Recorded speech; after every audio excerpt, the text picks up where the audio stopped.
Hello everyone, and welcome to the Ben 10 What Ifs. So we are back with an interesting movie on what if Ben 10 forged the Voidborn Omnitrix and got Harem of Attea, Rayona and Nyxara.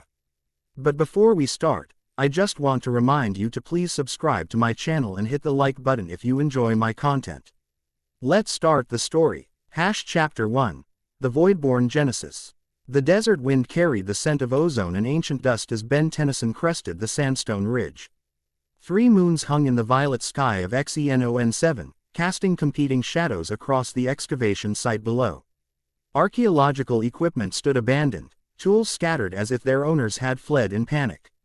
Ben's eyes narrowed behind his mask, standard protocol for potentially hazardous atmosphere exposure. Though he suspected whatever cleared this site wasn't airborne. Gwen was right, he muttered, adjusting the specialized plumber tech on his wrist that complemented the Omnitrix. Finitely not your average archaeological emergency. At 19, Ben had grown into his role as Earth's, and increasingly, the galaxy's, defender. 6'2" with broad shoulders and the lean muscle. Of someone who spent more time fighting than in a gym, he moved with practiced efficiency down the rocky slope.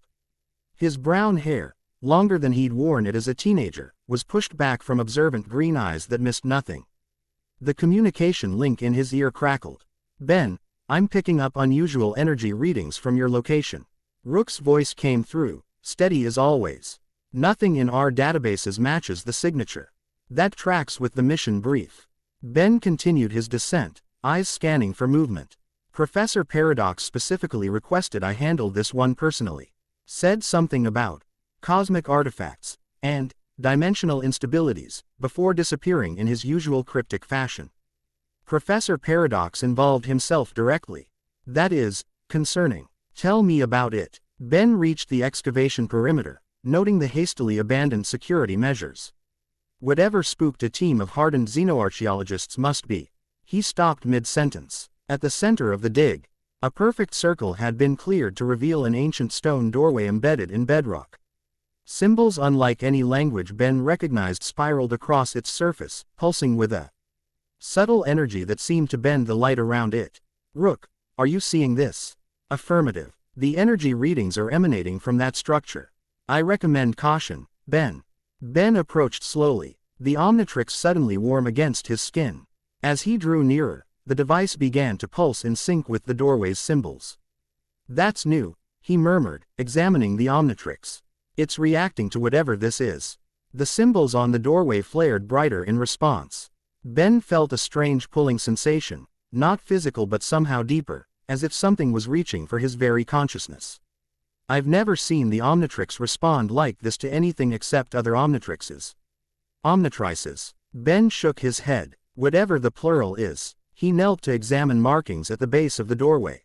Unlike the swirling symbols above, these appeared to be pictographs showing humanoid figures surrounding a central object, something that looked disturbingly similar to an Omnitrix. "I think I found why Paradox sent me specifically," Ben said, transmitting images back to headquarters. "There's some connection between this artifact and..." The ground trembled. Hairline fractures appeared in the ancient doorway, light spilling through the cracks like liquid moonlight. "Ben, the energy readings are spiking exponentially." Rook's voice had lost its usual calm. "You need to..." The transmiss. Scion dissolved into static as the doorway shattered. Instead of stone fragments, what erupted was pure energy, a swirling vortex of midnight purple shot through with veins of electric blue. The force knocked Ben backward, sending him tumbling across the sand. Acting on instinct honed through years of combat, Ben rolled to his feet and activated the Omnitrix. "Going hero," he called out, slapping down on the dial. Nothing happened. "What the..." He tried again. The Omnitrix's interface flickered, its familiar green glow now interspersed with pulses of the same midnight purple emanating from the shattered doorway. The vortex didn't dissipate but contracted, forming a swirling sphere that hovered in the air. From its depths, something emerged, not a creature, but what appeared to be a fragment of obsidian metal. Irregular and sharp-edged, approximately the size of Ben's palm. "Okay, that's not ominous at all," Ben muttered, backing away slowly. The fragment pulsed once, then shot toward him with impossible speed. Ben dove sideways, but the object changed direction mid-flight, homing in on him with deliberate precision. It struck the Omnitrix with a sound like reality tearing.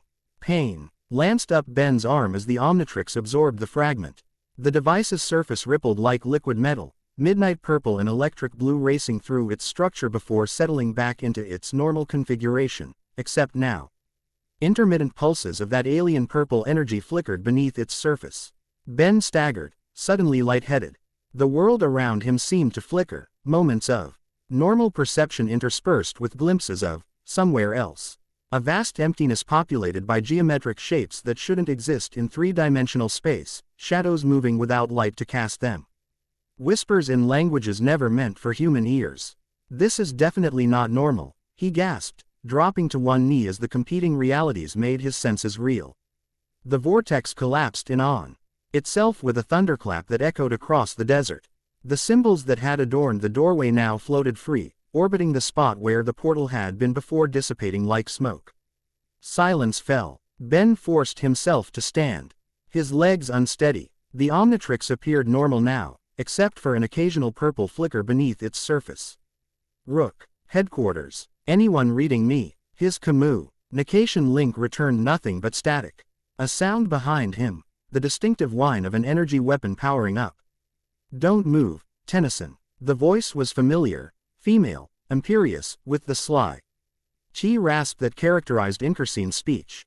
Ben turned slowly, hands raised, to face a squad of Inkersine soldiers in advanced battle armor.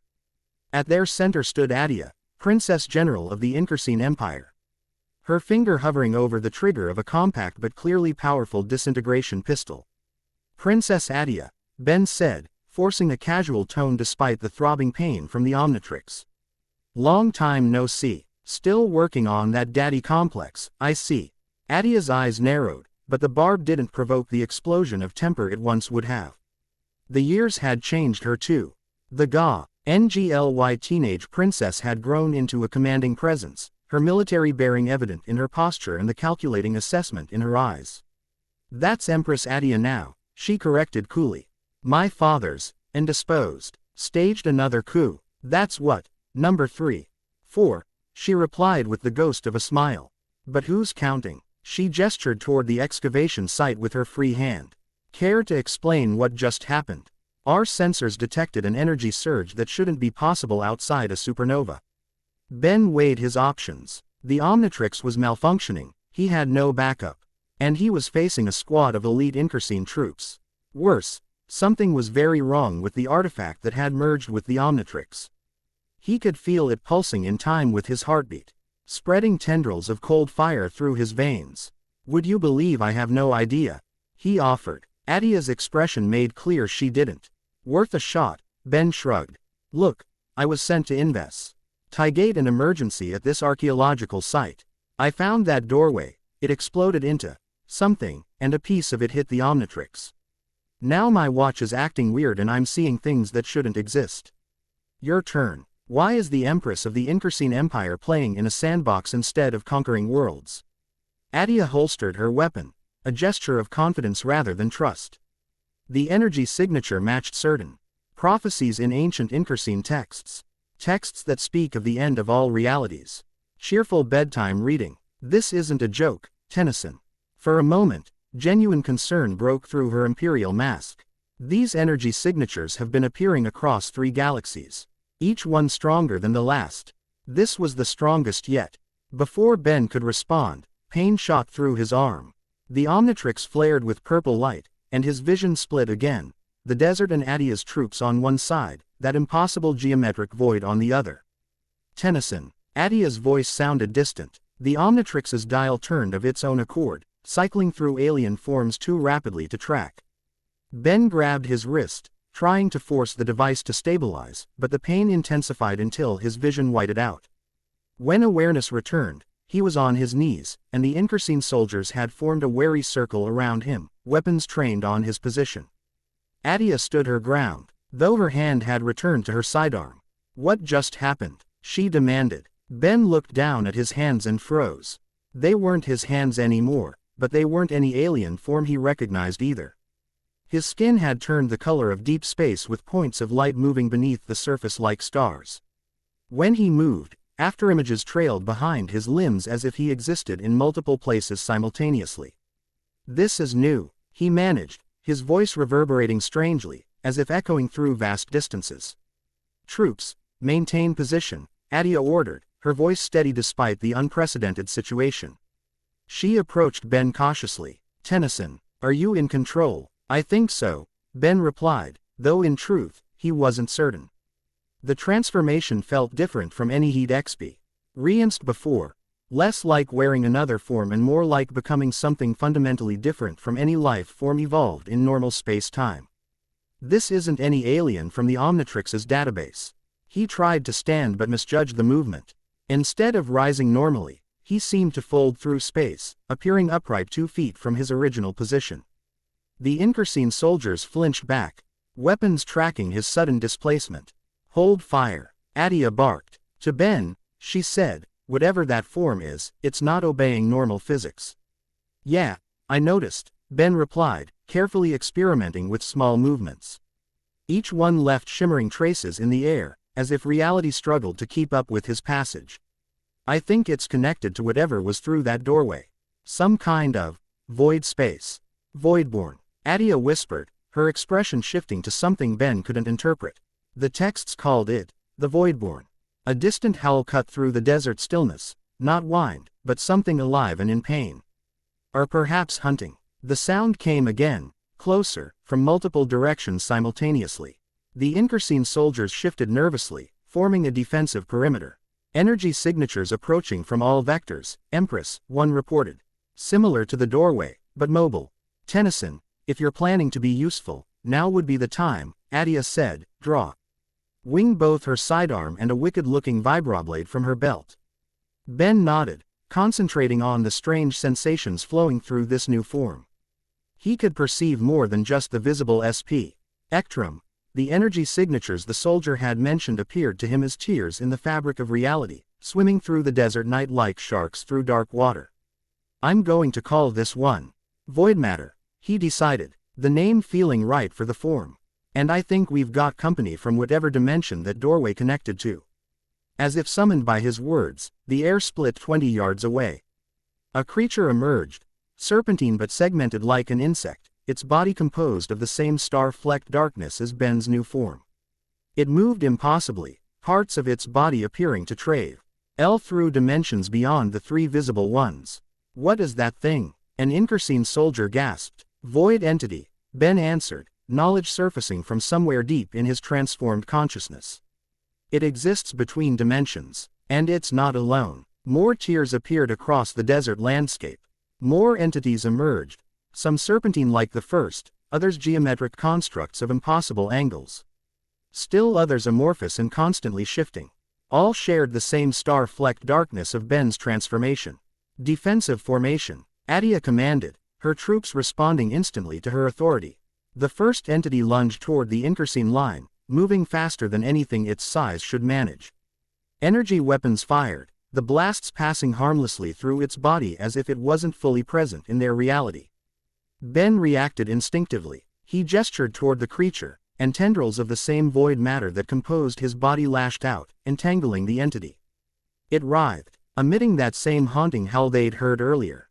"I can affect them," Ben realized aloud. "We're made of the same stuff. Then do something useful with that information." Attea shouted as she fired her disintegrator at another approaching entity. The beam caused it to flicker momentarily but didn't stop its advance. Ben concentrated, reaching for powers he could sense but didn't yet understand. The void material of his body responded, expanding outward in a wave that caught 3 approaching entities. When it touched them, they seemed to solidify, becoming fully present in normal space-time. "Now," he called to the Incursine troops. "Hit them while I'm holding them here." The soldiers didn't hesitate, concentrating fire on the temporarily vulnerable entities.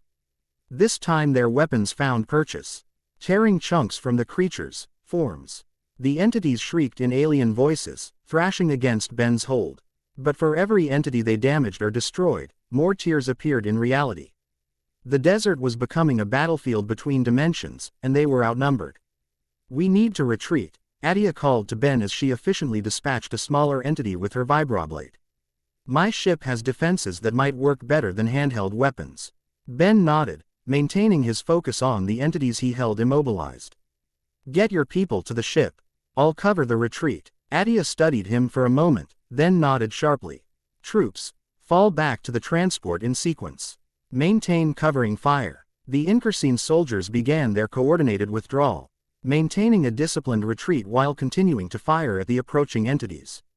Ben concentrated harder, pushing his awareness outward. This form could do more, he could feel it. The power hummed through him, intoxicating and terrifying simultaneously. He raised his hands, and reality seemed to bend around them. Let's see what else you can do, void matter, he murmured. With a gesture that felt both alien and natural, he created his own tear in space, not leading to the void dimension, but to a pocket of empty space he somehow knew existed nearby. The tear widened under his control, and he directed it toward the approaching entities like a vacuum, pulling them into the empty dimensional pocket.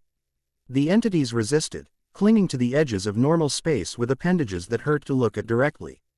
Ben pushed harder, sweat forming on his transformed skin like droplets of liquid starlight.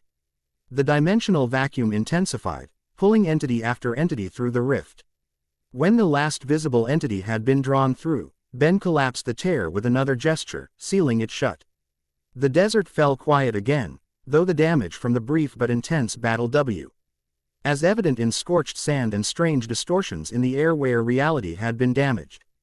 Ben turned toward the Incursine transport only to find his transformation timing out. Purple light washed over him, and he returned to human form, but not without cost. Pain lanced through his body, his nerves screaming as if they remembered being stretched across dimensions. He collapsed to his knees, gasping. Attea approached cautiously, her troops maintaining a watchful perimeter. That, she said with grudging respect, was actually impressive, Tennyson. Ben managed a weak smile through the pain. You sound surprised. Let's just say you've matured since our last encounter. She extended a hand to help him up. Ben accepted the assistance, noticing as he did that the Omnitrix's interface had changed. The familiar green hourglass symbol now contained threads of purple energy that pulsed in time with his heartbeat. That can't be good, he muttered, examining the device. My scientists should take a look at it, Attea suggested, her tone making it less a request than a statement of fact. Whatever merged with your Omnitrix is connected to those entities and the dimensional tiers. Ben hesitated. Boarding an Incursine vessel voluntarily went against every instinct he'd developed over years of conflict with their empire. Yet Attea had fought alongside him rather than using the chaos to her advantage. And the situation was clearly beyond normal plumber protocols. Fine, he conceded, but I'm maintaining communication with Plumber HQ, and this is a temporary alliance of necessity. I'm not becoming an Incursine pet hero. Attea's mouth quirked in what might have been amusement. Wouldn't dream of it, Tennyson. You'd clash horribly with the palace decor. The Incursine transport was impressive. Not the standard troop carrier but a royal vessel, compact but equipped with advanced technology that reflected Attea's status. The central command deck hummed with activity, as technicians analyzed data from the encounter. Initial scans confirm the entities are composed of exotic matter consistent with theoretical models of interdimensional space, a scientist reported, examining Ben's Omnitrix from a respectful distance. The artifact that merged with the Omnitrix appears to be a stabilized form of the same material. In English, Ben requested. The scientist looked confused. I am speaking English. Quote, he means simplify, Attea clarified with a roll of her eyes. Oh, the entities come from a dimension that exists between other dimensions, what some theories call the void. The artifact is a piece of the void that has been processed or transformed to remain stable in our reality. It's now integrating with the Omnitrix's systems. Ben frowned. Can you remove it? The scientist's expression answered before his words did. Not without likely destroying the Omnitrix and possibly your arm along with it. The integration is aggressive. Wonderful. Ben sighed, leaning against a console. The brief transformation had left him exhausted in a way normal alien transformations never did. So I've got void powers now. Any idea why these entities are suddenly crashing our dimension's party? The scientist hesitated, looking toward Attea. She nodded permission for him to continue. The ancient texts Empress Attea referenced speak of cycles, periods w. Hen the barriers between dimensions thin. During these times, artifacts like the one you encountered become active, creating bridges between normal space and the void. And the entities use these bridges to cross over, Ben concluded. But why? Resources, Attea interjected. At least according to the texts. Our dimension contains energy they can consume, life force, essentially. They're predators, and our universe just became their new hunting ground. Ben absorbed this information, a cold weight settling in his stomach. And the Omnitrix now contains a piece of their home dimension. Great. It may be more complex than that. The scientist ventured. Your transformation demonstrated control over the entities and their dimensional properties. The texts speak of void shapers, beings. Who could manipulate the substance of the void itself? Is that supposed to make me feel better about having an interdimensional parasite attached to my watch? It means you might be our best weapon against the incursion. Attea said bluntly. If the entities continue emerging at an accelerated rate, conventional forces won't be sufficient. You saw how ineffective our weapons were until you aid the entities fully manifest in our dimension. Ben ran a hand through his hair in frustration. I need to report this to the plumbers. This affects every inhabited world, not just Incursine territory. Already done, Attea replied. Surprising him, she gestured to a communications officer. We've transmitted data to Plumber HQ and requested a joint response. Despite what you might think, Tennyson, I don't want my empire devoured by extra-dimensional predators. Before Ben could respond, an alarm blared throughout the ship. Multiple dimensional anomalies detected, an officer reported. Earth orbit, Mars colony, Alpha Proxima, and, he paused, checking his instruments, Bellwood. Bellwood. Ben straightened immediately. That's my hometown. And apparently of interest to the void entities, Attea observed. Navigation. Set course for Earth, maximum speed. Ben stared at her, suspicious. Since when do you rush to Earth's defense? Attea met his gaze evenly. Since Earth became ground zero for a threat to all inhabited worlds. Don't confuse pragmatism with sentimentality, Tennyson. The journey to Earth took hours even with the Incursine vessel's advanced propulsion systems. Ben spent the time alternating between attempts to communicate with Plumber HQ, largely unsuccessful due to increasing interference across normal channels, and experimenting cautiously with the modified Omnitrix. The device's interface had stabilized somewhat, though the purple energy remained interwoven with its normal functions. The alien selection mechanism now included a new category O.F. transformations, silhouettes Ben didn't recognize, all sharing a similar dark energy signature. Void forms, he murmured, examining them. Besides void matter, he counted 4 other new transformations, each radiating the same unsettling power. You shouldn't activate those without supervision, Attea said, approaching from behind him. The energy readings when you transformed nearly overloaded our sensors. Ben closed the interface with a flick of his wrist. Worried about me, princess. Concerned about the structural integrity of my ship, she corrected, though without her usual sharp edge. She handed him a data tablet. The latest reports from Earth. The situation is escalating. Ben scanned the information, his expression darkening. Dimensional tiers had appeared in major population centers worldwide, with the highest concentration in Bellwood. Void entities had emerged from many of these tiers, causing widespread panic and numerous casualties despite Plumber countermeasures. They're targeting places of Ben, he realized, examining the pattern. The highest concentrations match locations where I've used the Omnitrix most frequently over the years. The artifact is acting like a beacon, Attea agreed, drawing them to sources of familiar energy. Ben's grip tightened on the tablet. Gwen and Kevin are in Bellwood. So are my parents. We'll reach Earth orbit in 40 minutes. Attea's tone remained professional, but something in her posture softened slightly. Your cousin is an Anodite, correct? Her energy manipulation abilities may be effective against the entities. Maybe, Ben acknowledged, trying to take comfort in the thought. Gwen was formidable, and Kevin's absorption abilities might prove useful if he could process the exotic matter. Still, footage from Earth showed plumbers and local authorities overwhelmed by the sheer number of entities. I should never have approached that doorway, he said quietly. If Paradox warned me specifically. Second guessing won't help. Attea cut him off. Time Lord or not, Paradox isn't infallible. He sent you because you're the most qualified to handle this threat. Is that a compliment from the Empress of the Inkersine Empire? I'm flattered. Attea's expression remained serious. It's an acknowledgement of reality. Your track record speaks for itself, Tennyson. I may find you insufferable. Why self-righteous and your humor juvenile, but I'm not blind to your capabilities. Before Ben could formulate a response to what might be the most backhanded compliment he'd ever received, the ship's sensors triggered another alert. Dimensional anomaly forming in the engine compartment. An officer shouted, "Here, now." Ben was already moving toward the door, Attea keeping pace beside him. He artifact's influence must extend to the ship itself now, she theorized as they ran. Anywhere you go becomes a potential breach point. They reached the engine compartment to find crew members seeking away from a forming tear in reality, a jagged purple wound in the air near the main power core. The tear widened as they watched, space folding outward to reveal the now familiar darkness of the void. "Everyone out," Attea ordered, drawing her weapons. "Seal the compartment on my signal." The crew obeyed instantly, evacuating with military precision.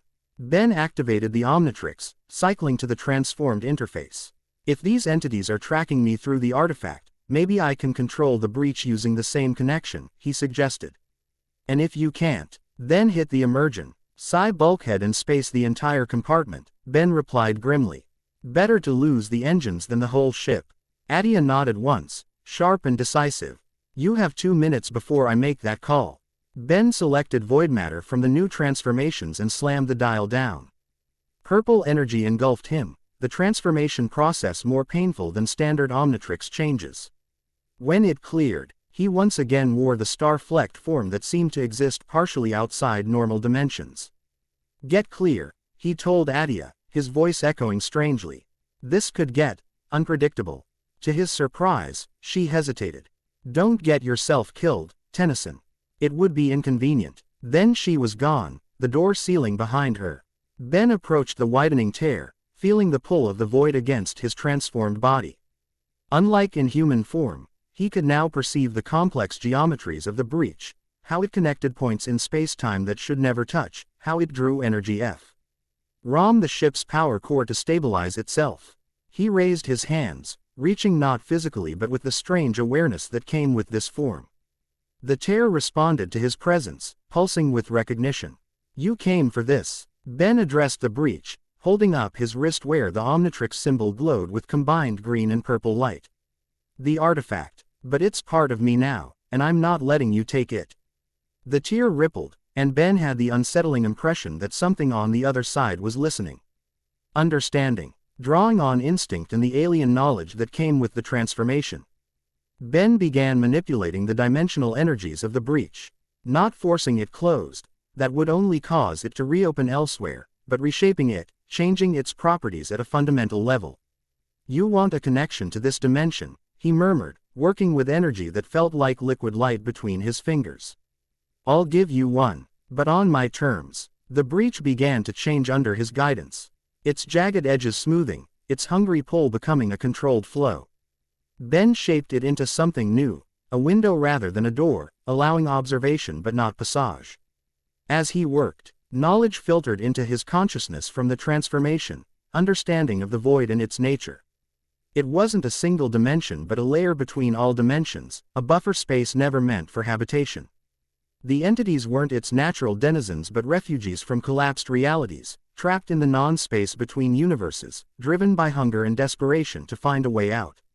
And the artifact. The artifact was a key, designed by ancient beings to control access between dimensions. Now fused with the Omnitrix, it had become something new, a tool that could either heal the boundaries between worlds or tear them down completely. The stabilized window pulsed once with acknowledgement as Ben completed his work.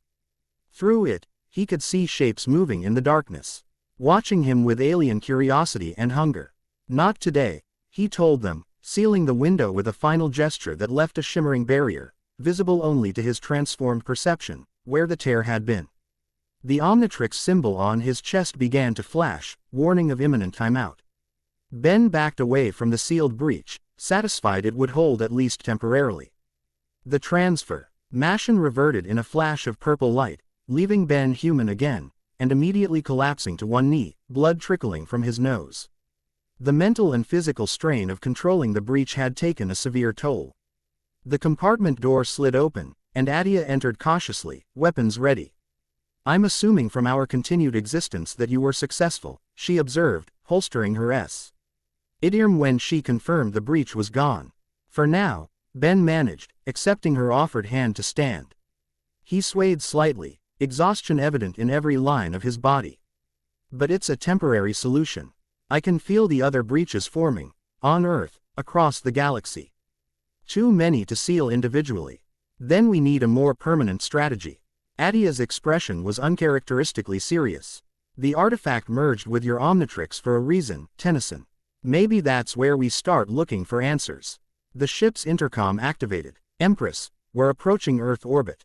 Plumber HEA.D quarters is hailing us for landing clearance. Set course for the main facility," Attea ordered. "And inform them we have Ben Tennyson on board." To Ben, she added, "Try not to bleed on my deck plating. Incursine blood repels iron. Human blood just stains." Ben wiped his nose with the back of his hand, managing a weak smile. "Your concern is touching. Purely practical. You're the only one who can control these breaches so far. That makes you temporarily valuable. Be careful, Your Highness. Keep talking like that, and I might think you're warming up to me."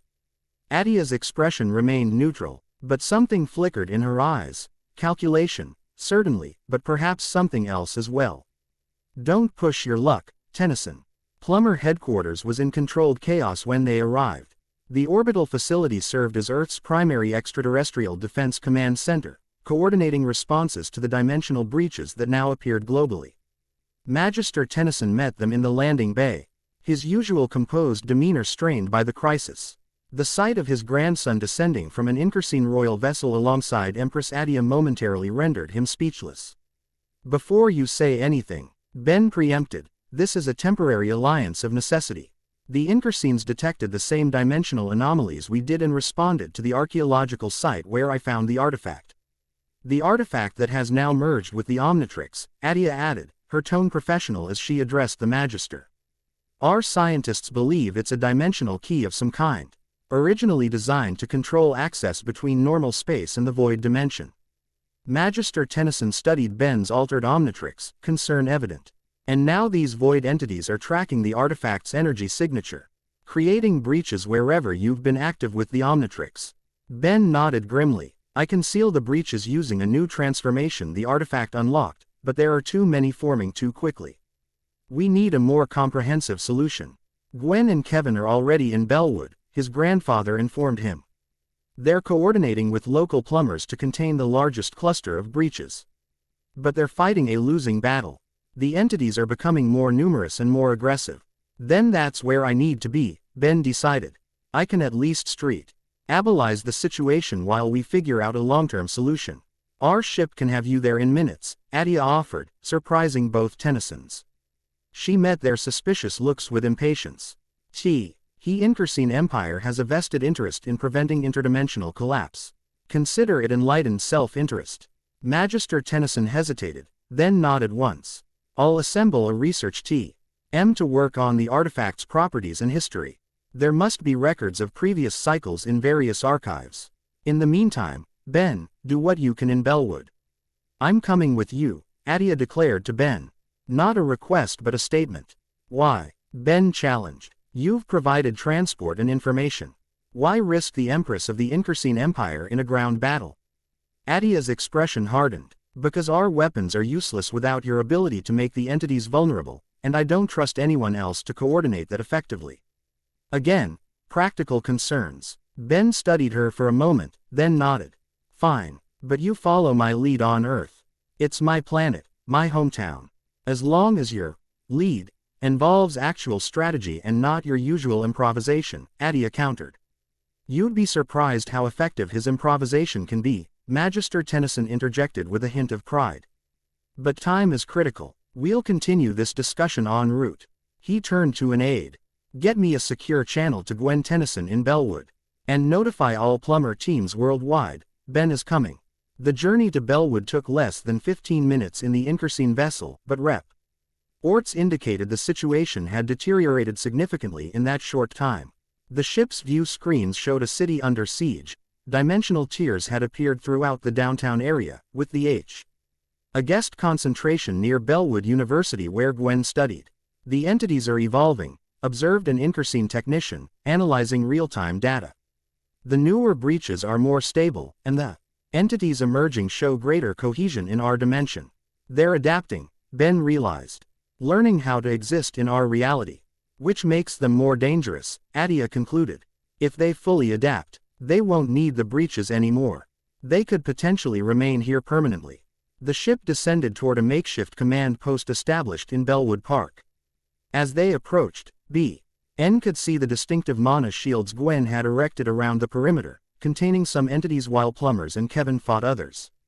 Set us down near the shield perimeter, Ben instructed. And keep your troops in defensive positions only. The locals are already panicked enough without adding an Increasing invasion to their concerns.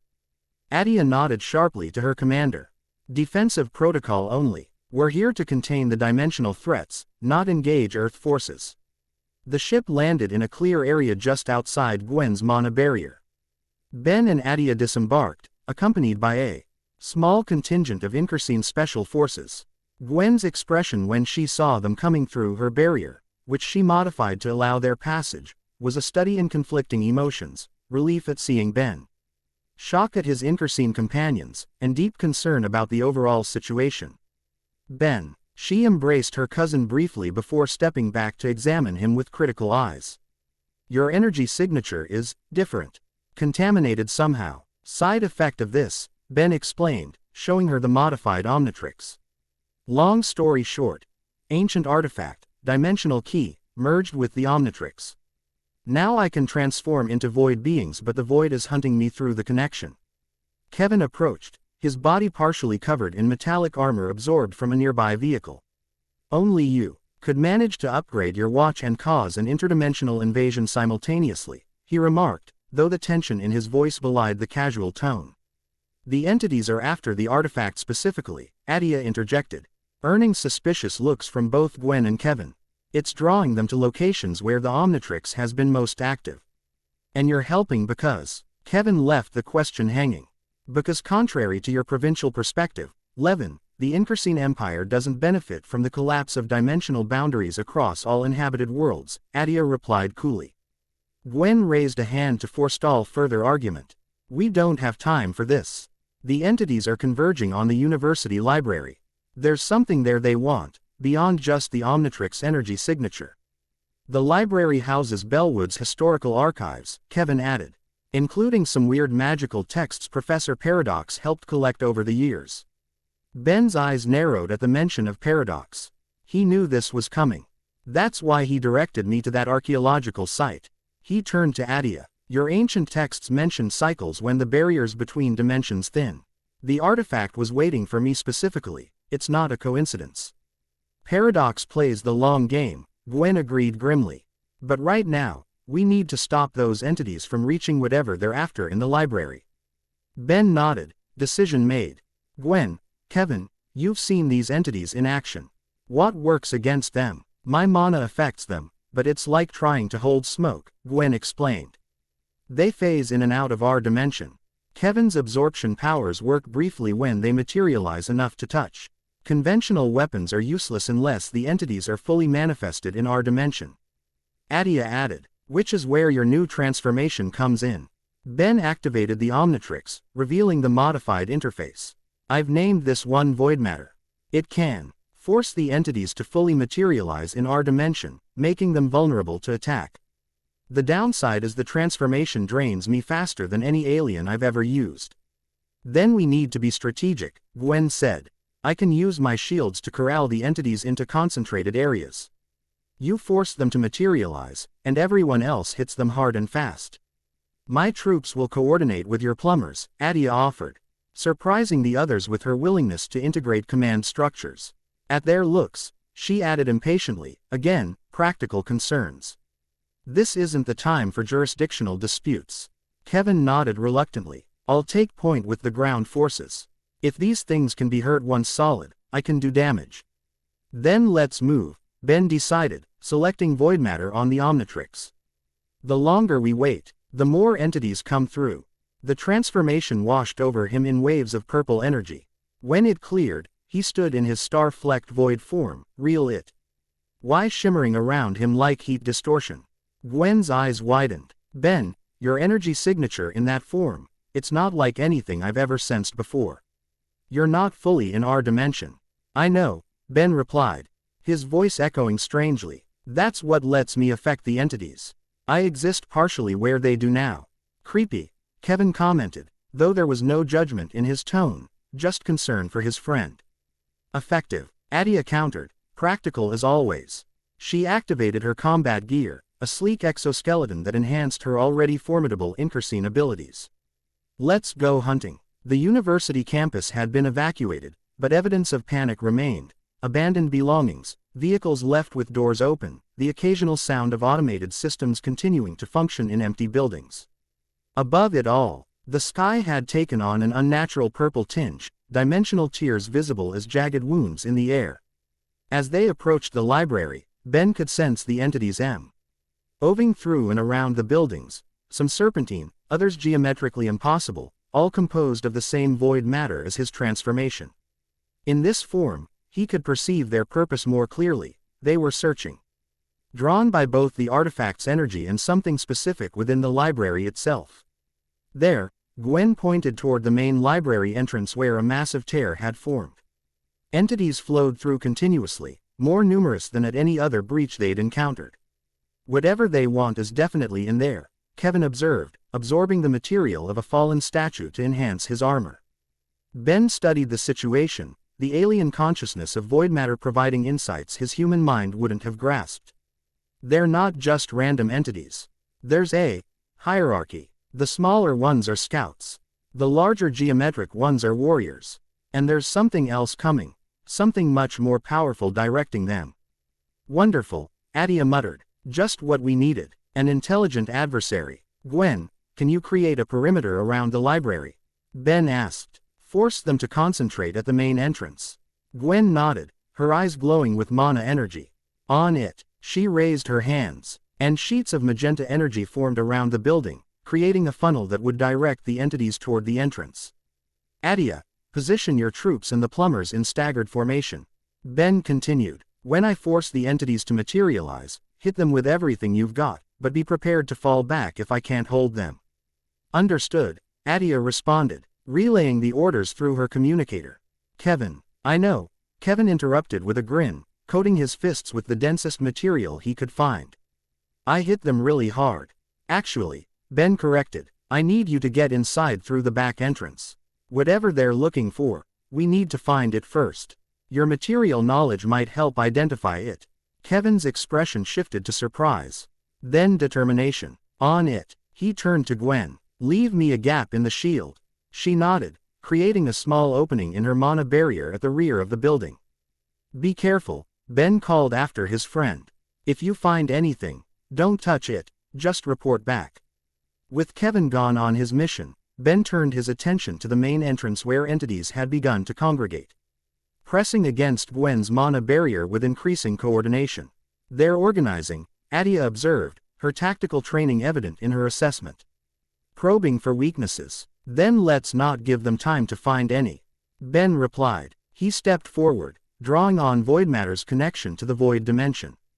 With a gesture that seemed to bend space itself, Ben created a field of energy around the clustered entities, not containing them physically but altering the dimensional properties of the space they occupied, forcing them to fully materialize in normal reality. The effect was immediate and visually striking. The previously ethereal entities solidified, their star-flecked darkness becoming material substance. Their movements changed from fluid, physics-defying motions to more conventional locomotion. Bound now by the laws of normal space-time. Now, Ben shouted, maintaining the field with visible effort. Attea's troops and the plumber forces opened fire simultaneously. Energy weapons, projectiles, and explosive ordnance tore into the now vulnerable entities. They shrieked in alien voices, some dissipating entirely while others fought back with newly limited but still dangerous abilities, tendrils of solid void matter whipping toward the defensive line, geometric shapes rotating to generate shields of compressed dimensional energy. Ben pushed harder, expanding the field to catch more entities as they emerged from the tier. Sweat formed on his transformed skin like droplets of liquid starlight, evidence of the strain this power placed on him even in void matter form. Tennyson, Attea called from her position directing the front line, "You're burning out too quickly.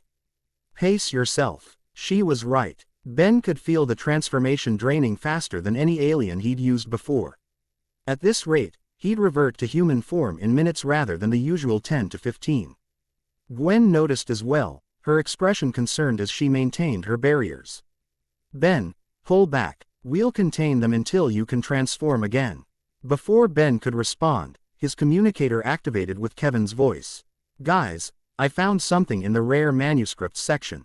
Some kind of crystalline tablet with symbols like the ones on Ben's watch. It's glowing like crazy, and the entities are all moving toward it through the building." "That's it," Ben realized. "No, just the Omnitrix drawing them, they want that tablet. It must be connected to the artifact." A new sound cut through the chaos of battle, a deep, resonant tone that seemed to vibrate through dimensions rather than merely through air. The main dimensional tear widened dramatically, its edges stabilizing into a defined portal. Something massive began to emerge, a void entity unlike any they'd encountered. Where the others were relatively simple in form, this one was impossibly complex, a constantly shifting arrangement of geometric patterns surrounding a core of intense darkness. It radiated intelligence and purpose that the smaller entities lacked. "What is that?" Gwen gasped, her mana barriers flickering under the pressure of the entity's emergence. "The controller," Ben answered. "No.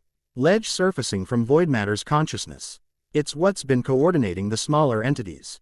A void architect." The architect fully emerged, towering 3 stories high, its form distorting reality around it even without Ben's intervention. It surveyed the battlefield with sensory apparatus that defied conventional understanding, then focused directly on Ben. "Voidborn, *, it communicated. Not in words but in concepts that formed directly in Ben's mind. "You possess what is ours. The key. Return it and the codex, or this reality will be consumed." *, "It's speaking to me," Ben told the others, maintaining his concentration on keeping the smaller entities materialized. "It wants the artifact and the tablet Kevin found. Calls them, the key and the codex." "Tell it that's not happening," Attea responded, firing precision shots at smaller entities that broke through the defensive line. Ben faced the architect directly. "This key is part of me now. And we need answers before anything gets returned. Why are you invading our dimension?" The architect's form rippled with what might have been emotion. "Survival. The void collapses. The boundaries fail. We require stable reality to exist. *, they're refugees." Ben translated for the others, understanding dawning. "The void itself is becoming unstable. They're trying to escape. By invading our dimension, there has to be another way," Gwen insisted, reinforcing her barriers as more entities pressed against them. Ben considered the situation rapidly, drawing on both human intuition and the alien knowledge of his transformation. The key and codex together, they're not just for opening portals. They're meant to stabilize the boundaries between dimensions. The Omnitrix symbol on his chest began flashing, warning of imminent timeout. Ben made a decision. "Kevin, bring the tablet to the main entrance. Gwen, be ready to shield us. Attea, have your forces fall back to defensive positions only."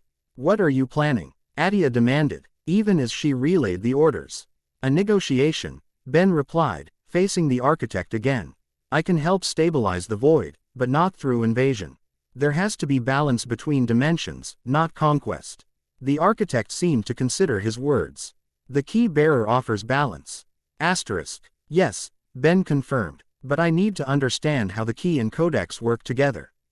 Kevin appeared at the entrance, carrying a crystalline tablet covered in the same swirling symbols that had adorned the doorway where Ben found the artifact. As he approached, both the tablet and the Omnitrix began pulsing with synchronized energy. "Whatever you're doing, do it fast," Kevin advised, offering the tablet to Ben. "These things are getting more organized by the second." Ben accepted the tablet carefully. The moment his transformed hands touched its surface, knowledge flooded his consciousness, not just information but understanding of dimensional mechanics so complex that his human mind could barely process it. The Omnitrix symbol flashed more rapidly, the transformation reaching its limit. Ben focused all his remaining energy on understanding the connection between the artifact, the tablet, and the void itself. The key doesn't just open doorways, he explained urgently to the others. It regulates the flow of dimensional energy. The codex contains the instructions, mathematical formulas for maintaining the boundaries. Together, they're meant to prevent exactly this kind of collapse. So use them, Attea urged, falling back to his position as the entity forces regrouped around their architect. Ben nodded, raising the tablet. I think I can create a stabilized connection, a controlled pathway between our dimension and the void that won't allow full invasion but will prevent the void from collapsing. Is that safe? Gwen asked, concern evident in her voice. Safer than the alternative, Ben replied grimly. To the architect, he communicated, I offer controlled access. Stability for both dimensions. But you must withdraw your forces and enter only through authorized pathways. Asterisk. The architect's form shifted, parts of it reaching toward Ben in a gesture that Mahao conveyed both threat and consideration. Demonstrate your capability, key bearer. Asterisk. Drawing on the last reserves of his transformation's energy, Ben pressed the tablet against the Omnitrix. The two artifacts resonated together, generating waves of purple energy that expanded outward in concentric rings.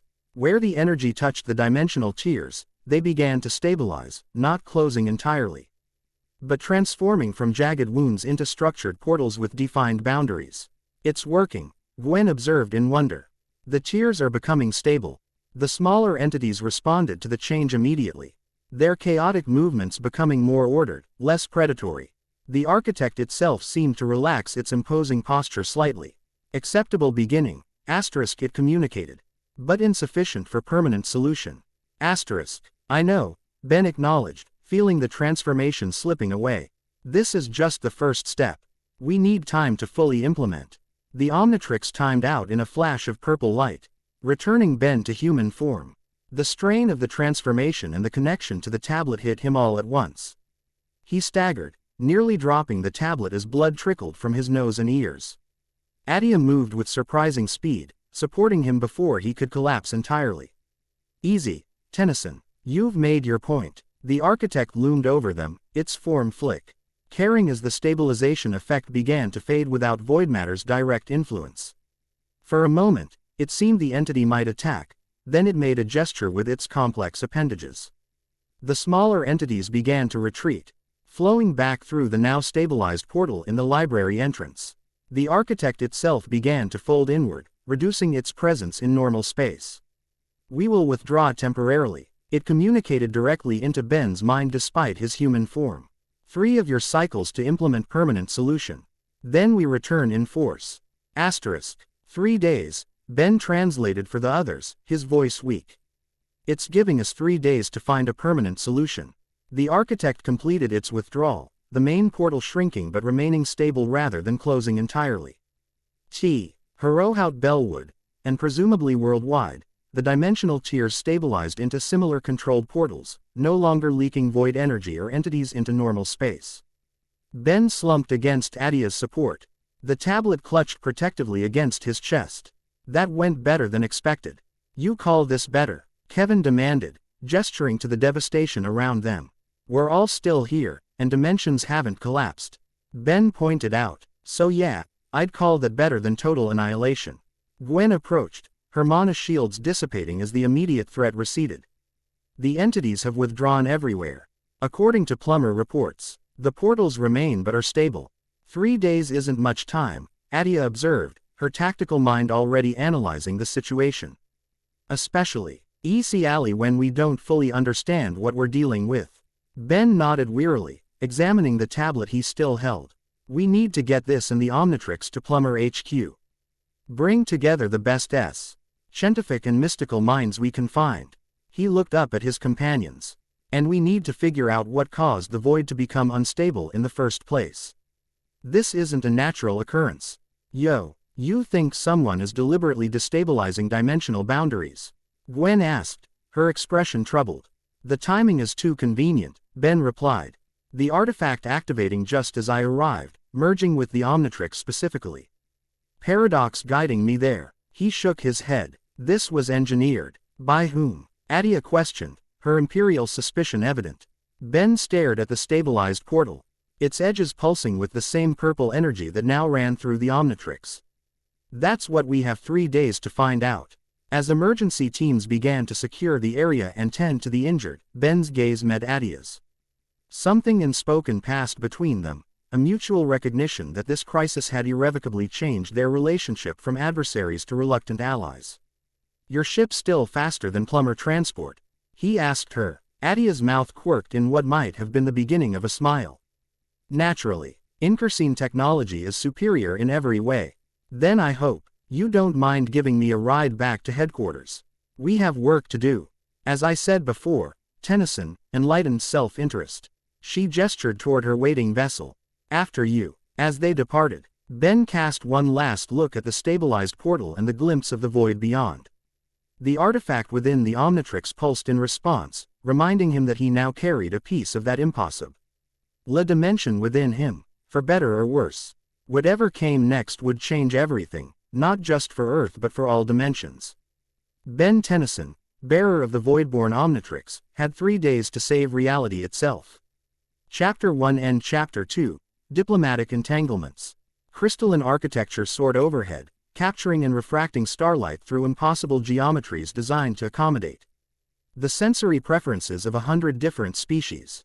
The Galactic Council chamber orbited no particular world, its position constantly shifting through carefully calculated routes designed to prevent any single planetary power from claiming proximity advantages. Today it hung in the shadow of Rigel's massive blue presence, the supergiant's light filtered to protective levels through the chamber's responsive outer shell. Ben Tennyson stood at the viewport, watching the constant flow of diplomatic vessels arriving from all corners of known space. 24 hours had passed since the confrontation in Bellwood, 24 hours of frantic research, failed containment attempts, and mounting casualties across multiple worlds. The stabilized portals remained, neither growing nor closing, their mere existence represented an unprecedented threat to dimensional stability.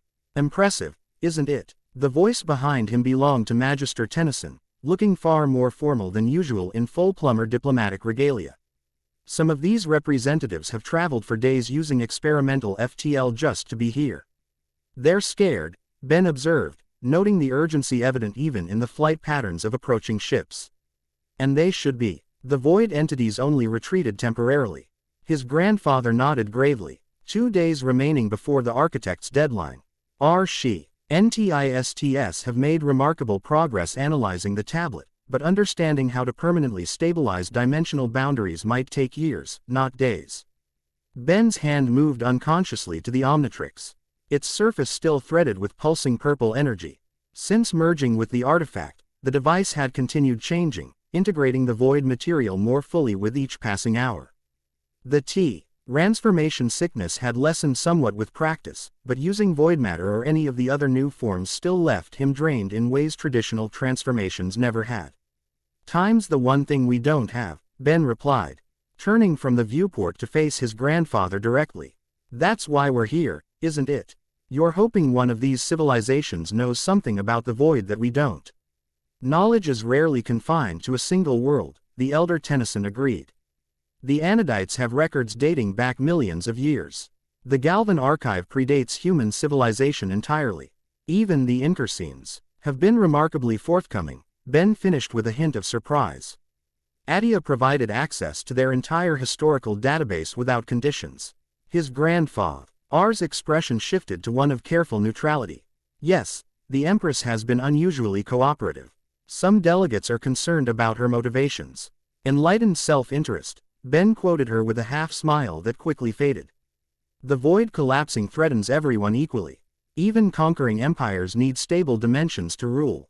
A subtle chime resonated through the chamber, signaling the imminent start of the emergency session. Delegates who had been engaged in hushed preliminary discussions began moving toward their designated positions in the great circular hall.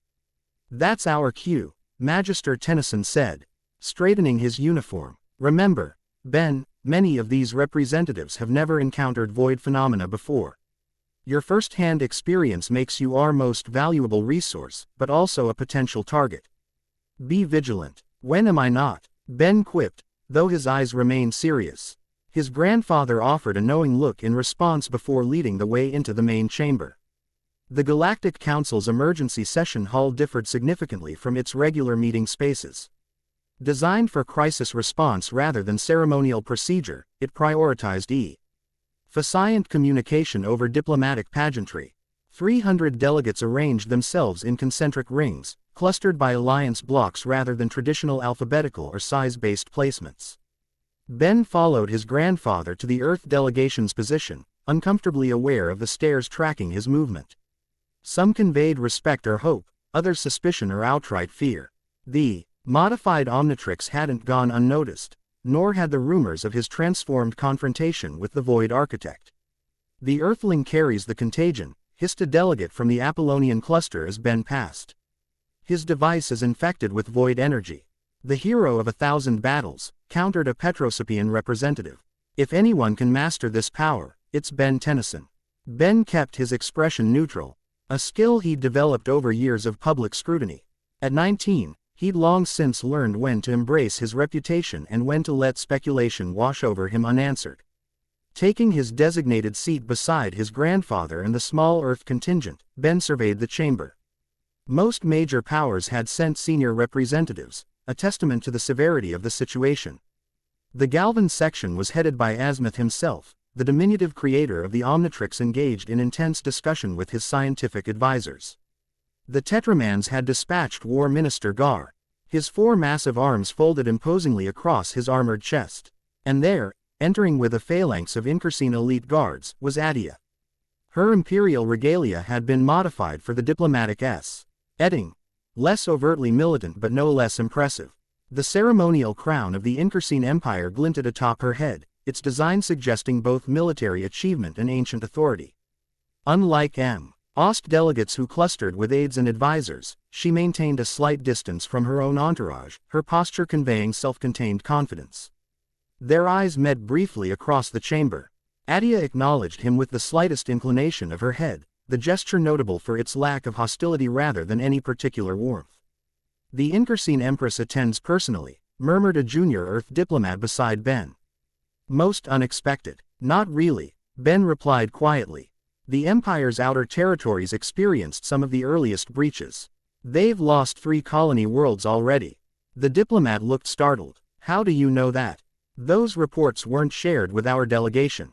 Ben didn't answer, his attention drawn to a new arrival entering the chamber. Iravanahan delegation approached their assigned position, their flowing garments distinct among the more militaristic or utilitarian styles predominant in the emergency session. Leading them was a familiar figure that caused Ben to straighten in his seat. "Rayona," he said under his breath. The Ravanahan woman who had once been Rook Blanco's betrothed now moved with the confident bearing of an experienced diplomat. Her traditional attire had been adapted to incorporate elements that symbolized her world's increased engagement with galactic society, subtle technological enhancements woven into fabric patterns that preserved cultural heritage while acknowledging progress. Her expression remained serene even as she navigated the politically charged atmosphere of the chamber. She hadn't seen him yet. Ben found himself unexpectedly curious about how she would react when she did. Their last meeting had been years ago, during a period when Rook was reconsidering his commitment to both Place Umber service and his traditional betrothal. The situation had been awkward at best, though Ben had always respected Rayona's intelligence and composure under pressure. The final chime sounded, bringing all movement in the chamber to a respectful halt. The Galactic Council's High Arbiter, a Nalgian whose form shifted continuously through various states of matter, materialized at the central podium. "Representatives of all civilized worlds," the Arbiter began, their voice somehow perfectly clear despite lacking any visible means of speech, "we convene this emergency session in response to the unprecedented dimensional crisis affecting multiple sectors. The phenomenon known as void breaching threatens not merely individual planets or systems, but the fundamental stability of our shared reality." Holographic displays activated throughout the chamber, showing real-time imagery of stabilized portals on dozens of worlds.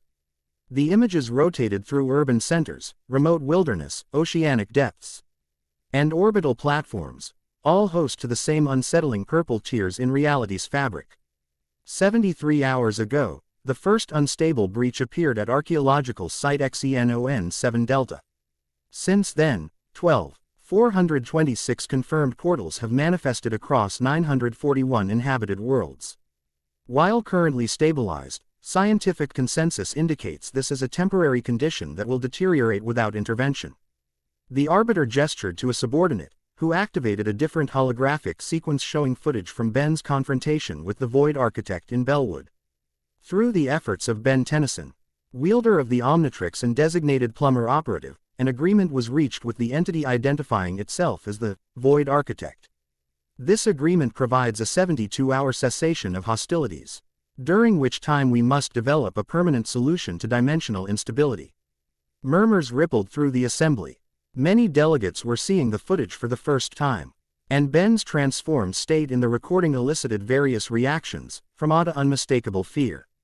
The Arbiter continued, "We will proceed with presentations from key witnesses and experts, beginning with Ben Tennyson, who will detail his direct experience with void phenomena and the artifact currently integrated with the Omnitrix device." All eyes turned to Ben as he rose from his seat. The weight of hundreds of gazes from across the galaxy pressed upon him as he made his way to the central platform. Public speaking had never been his favorite aspect of heroism, but years of experience had taught him to focus on the information rather than the audience. Standing at the podium, Ben activated his prepared holographic aids while the Omnitrix pulsed subtly beneath his sleeve. "Representatives of the Galactic Council," he began formally, 48 hours ago, I encountered an ancient artifact on XENON-7 that merged with the Omnitrix, creating what the Void entities call a dimensional key.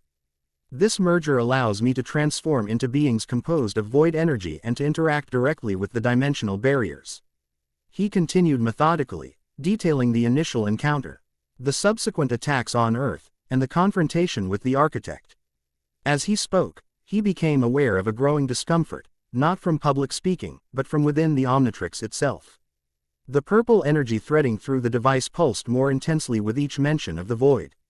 The tablet recovered from Bellwood contains mathematical formulas that appear to be instructions for maintaining dimensional boundaries, Ben explained, fighting to keep his voice steady as discomfort escalated to pain.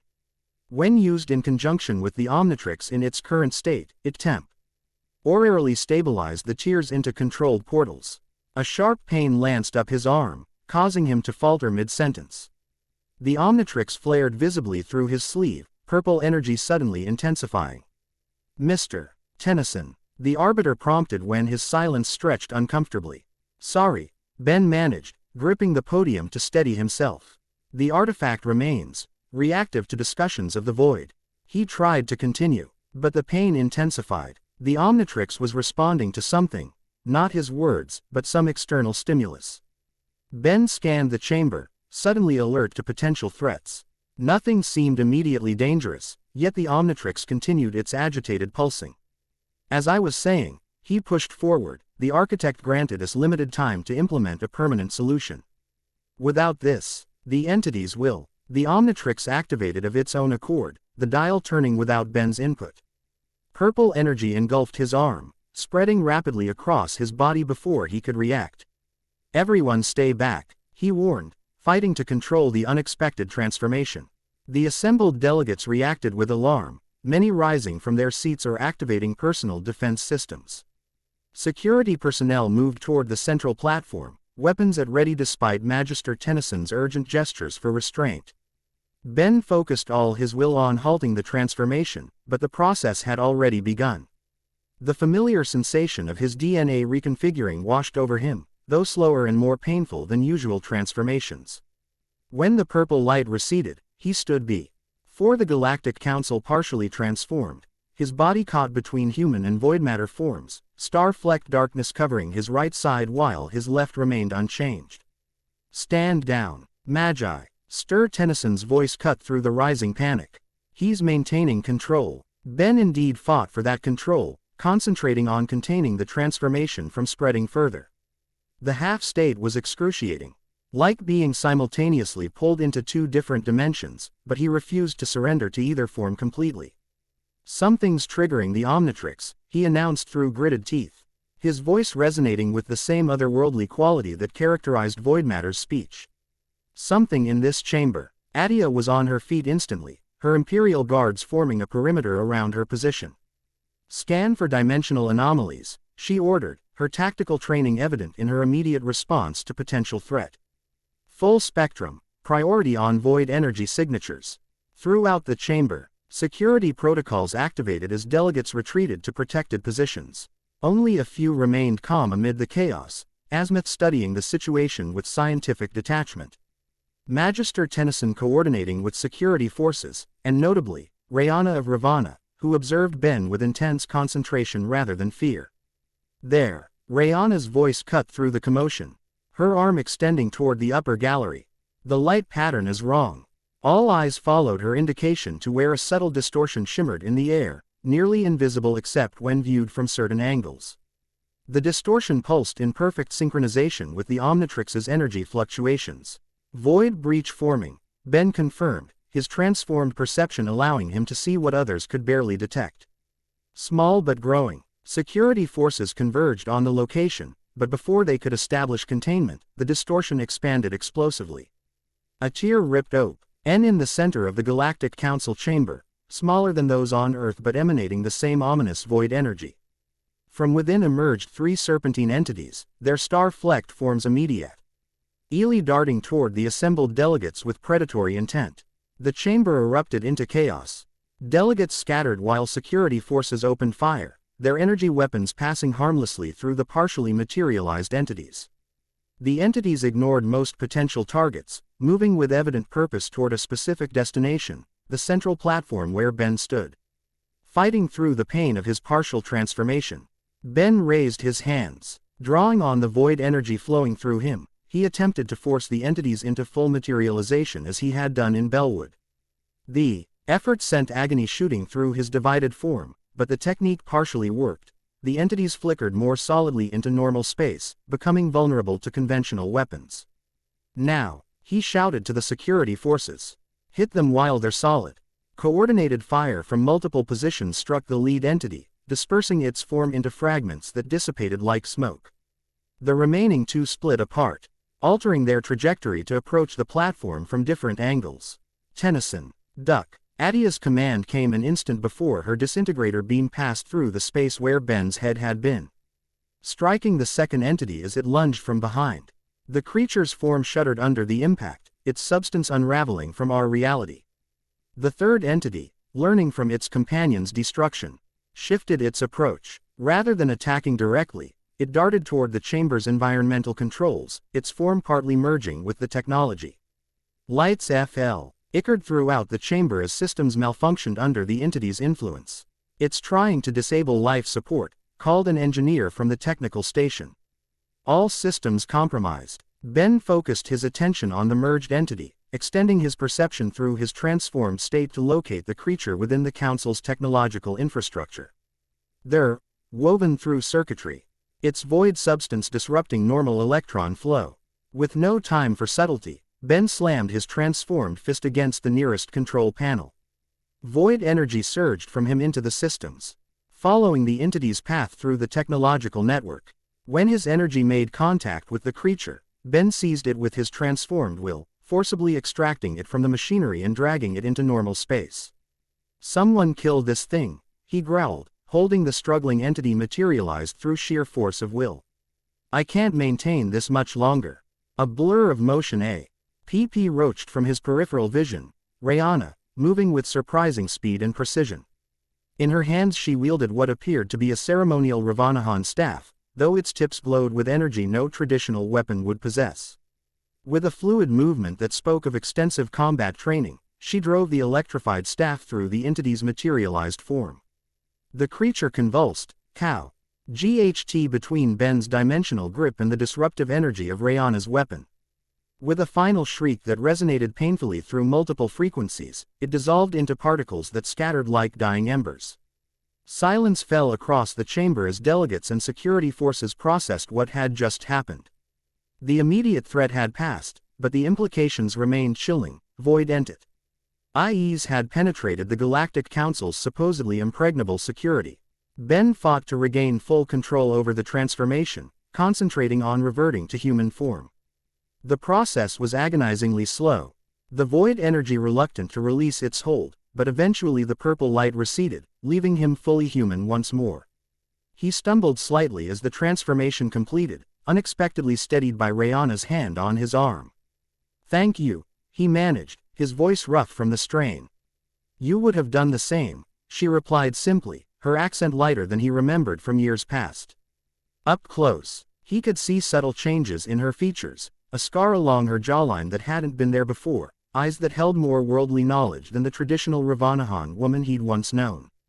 "That was not a random attack," Attea declared, approaching the platform with her disintegrator still drawn but lowered. "Those entities targeted specific systems and moved with strategic purpose." "Agreed," Magister Tennyson said grimly, joining them at the center of the now disordered chamber. Security protocols were bypassed too precisely for this to be opportunistic. The Arbiter remanifested at the podium, their form having dispersed during the attack as a defensive measure. "The emergency session will temporarily recess while we conduct security sweeps and investigate this breach. All delegates are requested to remain within the diplomatic sector for their safety."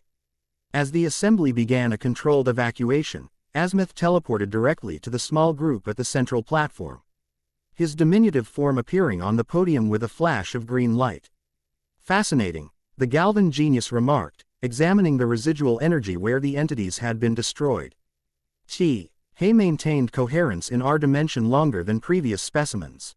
"They're adapting." "That's not the concerning part," Ben countered, showing Azimuth the Omnitrix's interface.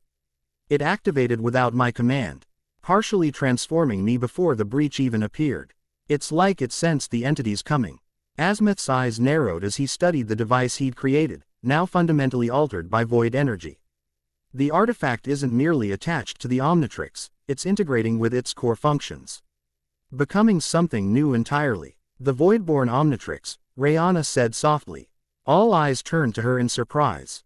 "What did you say?" Magister Tennyson asked, his expression suddenly intent. "The Voidborn Omnitrix," she repeated. "It is referenced in ancient Ravanahan texts, a device that bridges dimensions, wielded by one who walks between worlds. Your people have records of this phenomenon?" Azimuth questioned, his scientific curiosity evidently piqued. Rayona nodded. "Ravana was visited by travelers from beyond the stars long before we developed space technology ourselves. Our archives contain accounts and symbols that match what we've seen today." She gestured to the purple energy still visible within the Omnitrix. "The color, the patterns, they appear in cave paintings dating back 15,000 years. Why didn't you mention this earlier?" Attea demanded, her imperial authority evident in her tone. Rayona met the Empress's gaze without flinching. "I was sent to observe and confirm before sharing potentially misleading historical accounts. My world takes the accuracy of our records very seriously." She turned to Ben. "But seeing your transformation removed any doubt. The prophecies speak of the Voidborn, a being caught between dimensions who woe old either save all realities or destroy them utterly." A heavy silence followed her words, broken eventually by Ben's forced laugh. "No pressure or anything," he muttered, though his attempt at humor fell flat even to his own ears. "We need to see these records," Magister Tennyson decided. "If Ravanahan archives contain information about previous void incursions, they might hold the key to resolving this crisis." "I am authorized to provide access," Rayona confirmed, though some texts are fragile and cannot be removed from Ravana. "Then we go to Ravana," Ben said decisively. "The council session is compromised anyway, and we're wasting valuable time while the architect's deadline approaches." Azimuth cleared his throat pointedly. "While historical records may provide context, we cannot ignore the scientific aspects of this situation. The tablet and the modified Omnitrix require continued analysis in properly equipped facilities."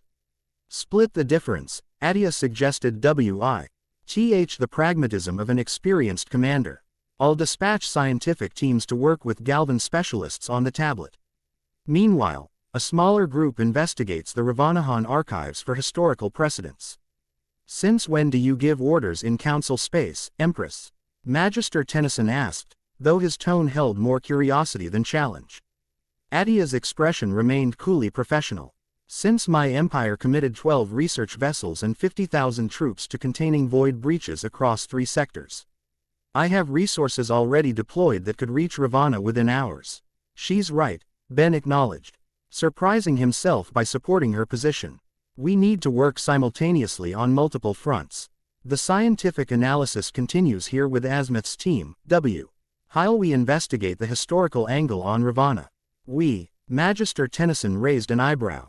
Myself, Rayona as our guide to the archives, and Ben glanced at Attea, making a split-second decision based on the past 2 days of unexpected alliance, the Empress, if she's willing. Her tactical experience proved valuable against the entities, and having Incursine diplomatic authority might expedite matters. Attea's expression revealed nothing of her thoughts regarding this suggestion, though she inclined her head slightly. My ship remains the fastest available transport, and I've already seen the entities in action. Logical efficiency suggests my involvement. Rayona studied the Incursine Empress with careful neutrality before nodding. Ravana would welcome representatives seeking knowledge to address this crisis, regardless of past political differences. It's settled then, Ben decided before anyone could raise further objections. We leave for Ravana immediately. Grandpa, you and Azimuth coordinate the scientific response here. If we find anything useful in the archives, we'll transmit it back immediately. Magister Tennyson appeared ready to object to this arrangement but seemed to reconsider after looking between the 3 younger representatives. Very well. But Ben, remember, this isn't just about finding information. If these texts refer specifically to the Voidborn Omnitrix, you may be personally connected to whatever solution exists. Story of my life, Ben replied with a wry smile that didn't quite reach his eyes. Always at the center of the weirdest crisis of the year. As the impromptu meeting dissolved, security forces continuing their sweep of the chamber, Ben found himself walking alongside Rayona toward the diplomatic docking bays where Attea's ship awaited. I didn't expect to see you in this role, he commented, genuinely curious about her path from traditional Ravanahan to interstellar diplomat. Last I heard, you were studying agricultural sciences. A subtle smile crossed Rayona's features. Life seldom follows expected paths. After Rook and I mutually ended our betrothal, I found myself questioning many traditions I had accepted without thought.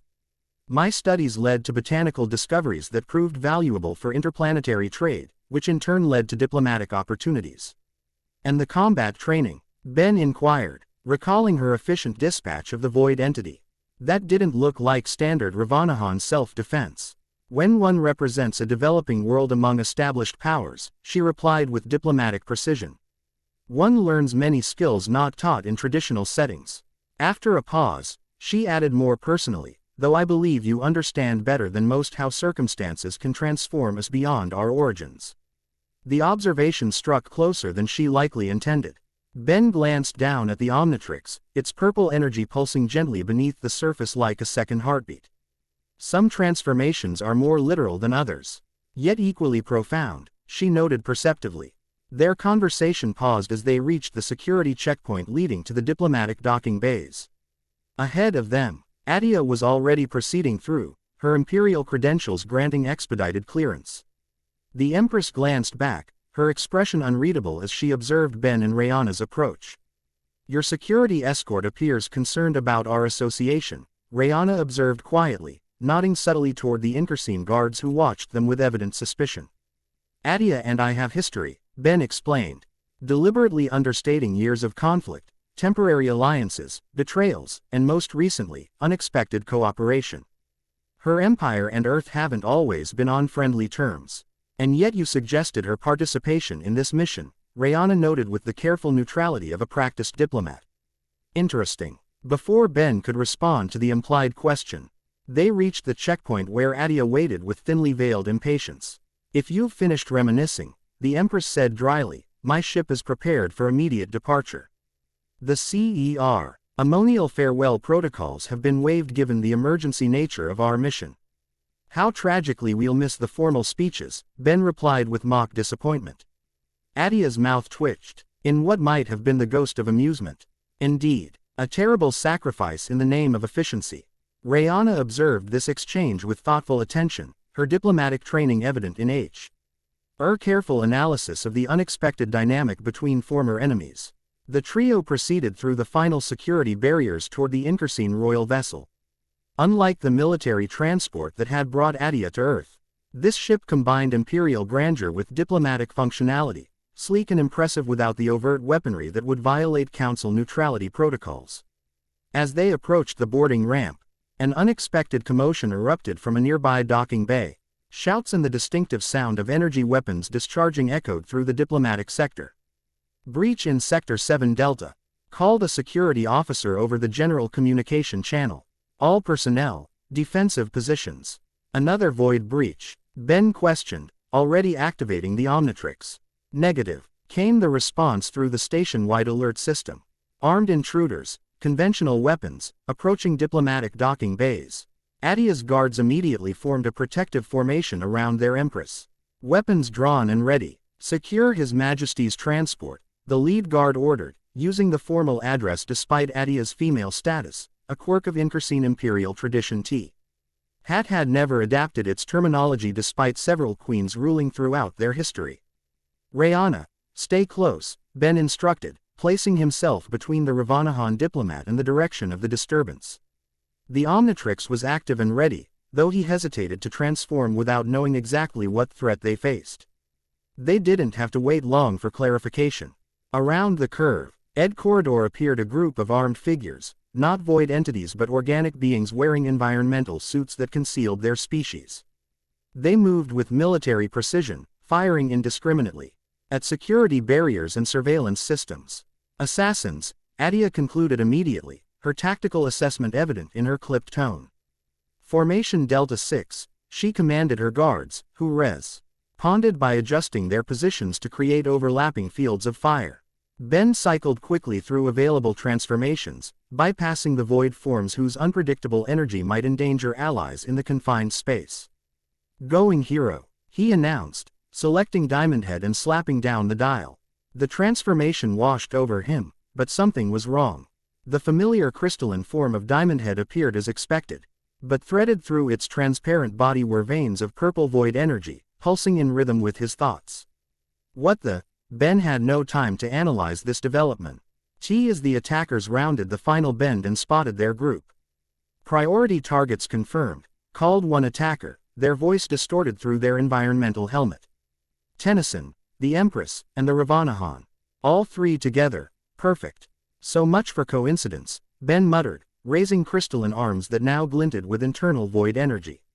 They knew exactly who to look for. The attackers opened fire, energy weapons discharging with precision that spoke of professional training. Attea's guards returned fire immediately, creating a defensive screen of energy blasts that forced the attackers to seek cover. Ben stepped forward, generating a crystalline shield large enough to protect Rayona behind him. To his surprise, the shield materialized with unusual properties, transparent diamond threaded with void energy that seemed to partially exist in multiple locations simultaneously, making it vastly more effective at dispersing energy weapon impacts. "The void energy is enhancing your transformation," Rayona observed from behind his protection, her analytical mind quickly processing the implications. "Apparently," Ben confirmed, experimentally firing crystal shards from his free hand. The projectiles behaved strangely, seemingly phasing in and out of normal space as they traveled, making them nearly impossible for attackers to track or avoid. Several found their marks, pinning attackers to walls by their environmental suits. Attea had drawn both her disintegrator and a ceremonial vibroblade, fighting alongside her guards with the expertise of someone raised on military training grounds rather than in imperial palaces. She moved with efficient precision, each action calculated for maximum effect with minimum exposure to return fire. "They're trying to flank us," she called out, spotting a smaller group breaking off from the main attackers. "Three moving to position at Junction 4B. Ben nodded his understanding, shifting his crystal growth to Crete, covering obstacles that would channel the attackers' movement. As he did so, he noticed something unexpected. The void energy within his transformed body allowed him to perceive spatial relationships differently, anticipating movements before they occurred. "Rayona, can you make it to the ship if we clear a path?" he asked, formulating a rapid strategy. The Ravanahan diplomat nodded confidently. Yes, my agility is sufficient if the route is secured briefly. Attea, Ben called across the firefight. Cover Rayona to your ship on my signal. I'll handle these flankers and follow. The Empress acknowledged with a sharp nod, instantly grasping the tactical approach without needing elaboration. In the midst of combat, their previous antagonism had been temporarily replaced by the fluid cooperation of experienced fighters. Ben drew a deep breath, then slammed both hands into the deck plating. Crystal growth accelerated by void energy spread rapidly in multiple directions, some creating barriers to block attacker sightlines, others forming a clear pathway toward the Inkerseen vessel's boarding ramp. Now, he shouted, sending a final massive wave of crystal shards toward the main attacker group, forcing them to dive for cover. Attea immediately seized the opportunity, her guards forming a moving perimeter as she gestured sharply to Rayona. With me, diplomat. Rayona moved with surprising speed and grace, following Attea's lead through the crystalline corridor Ben had created. They reached the ship's ramp as Ben engaged the flanking attackers directly, his enhanced Diamo ND head form allowing him to absorb and redirect their weapon fire with unprecedented efficiency. Tennyson, finish this and get aboard. Attea commanded from the ship's entrance, providing covering fire as her guards secured the vessel's immediate perimeter. Ben needed no encouragement. Concentrating on the void energy flowing through his crystalline form, he created a final massive burst of WTH that effectively immobilized the remaining attackers, crystal formations enveloping their limbs and weapons. With the immediate threat neutralized, Ben sprinted for the ship, crystalline legs carrying him swiftly across the distance. He leapt onto the boarding ramp as it already began to close, the Inkerseen vessel's engines powering up for immediate departure. Inside, Attea was already in the command center, issuing rapid orders to her crew. Rayona stood nearby, outwardly composed despite the recent violence, though her slightly accelerated breathing betrayed the adrenaline of combat. Depart immediately, Attea commanded her pilot. Emergency protocols, diplomatic override codes. To Ben, she added, station security is compromised. We can't risk remaining. Agreed, Ben replied, allowing his transformation to revert. As the familiar green light washed over him, he felt the void energy reluctantly withdrawing from Diamond Head's form, returning to its place within the Omnitrix itself. Though I'd like to know who just tried to kill us and why they targeted the three of us specifically. An excellent question, Rayona concurred, her diplomatic composure returning fully as she straightened her attire. The attackers knew not only our identities but our intended destination and departure time. Inside information, Attea concluded grimly as the ship detached from the station, accelerating smoothly away from the Galactic Council facility. Very few individuals knew of our plan to visit Ravana.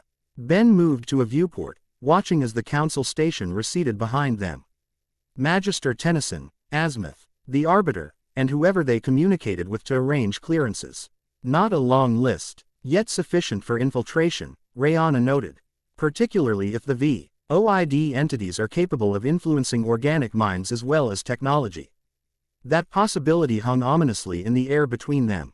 The implications of void influence extending to sentient beings would exponentially complicate an already desperate situation. Set course for Ravana, Attea instructed her navigation officer.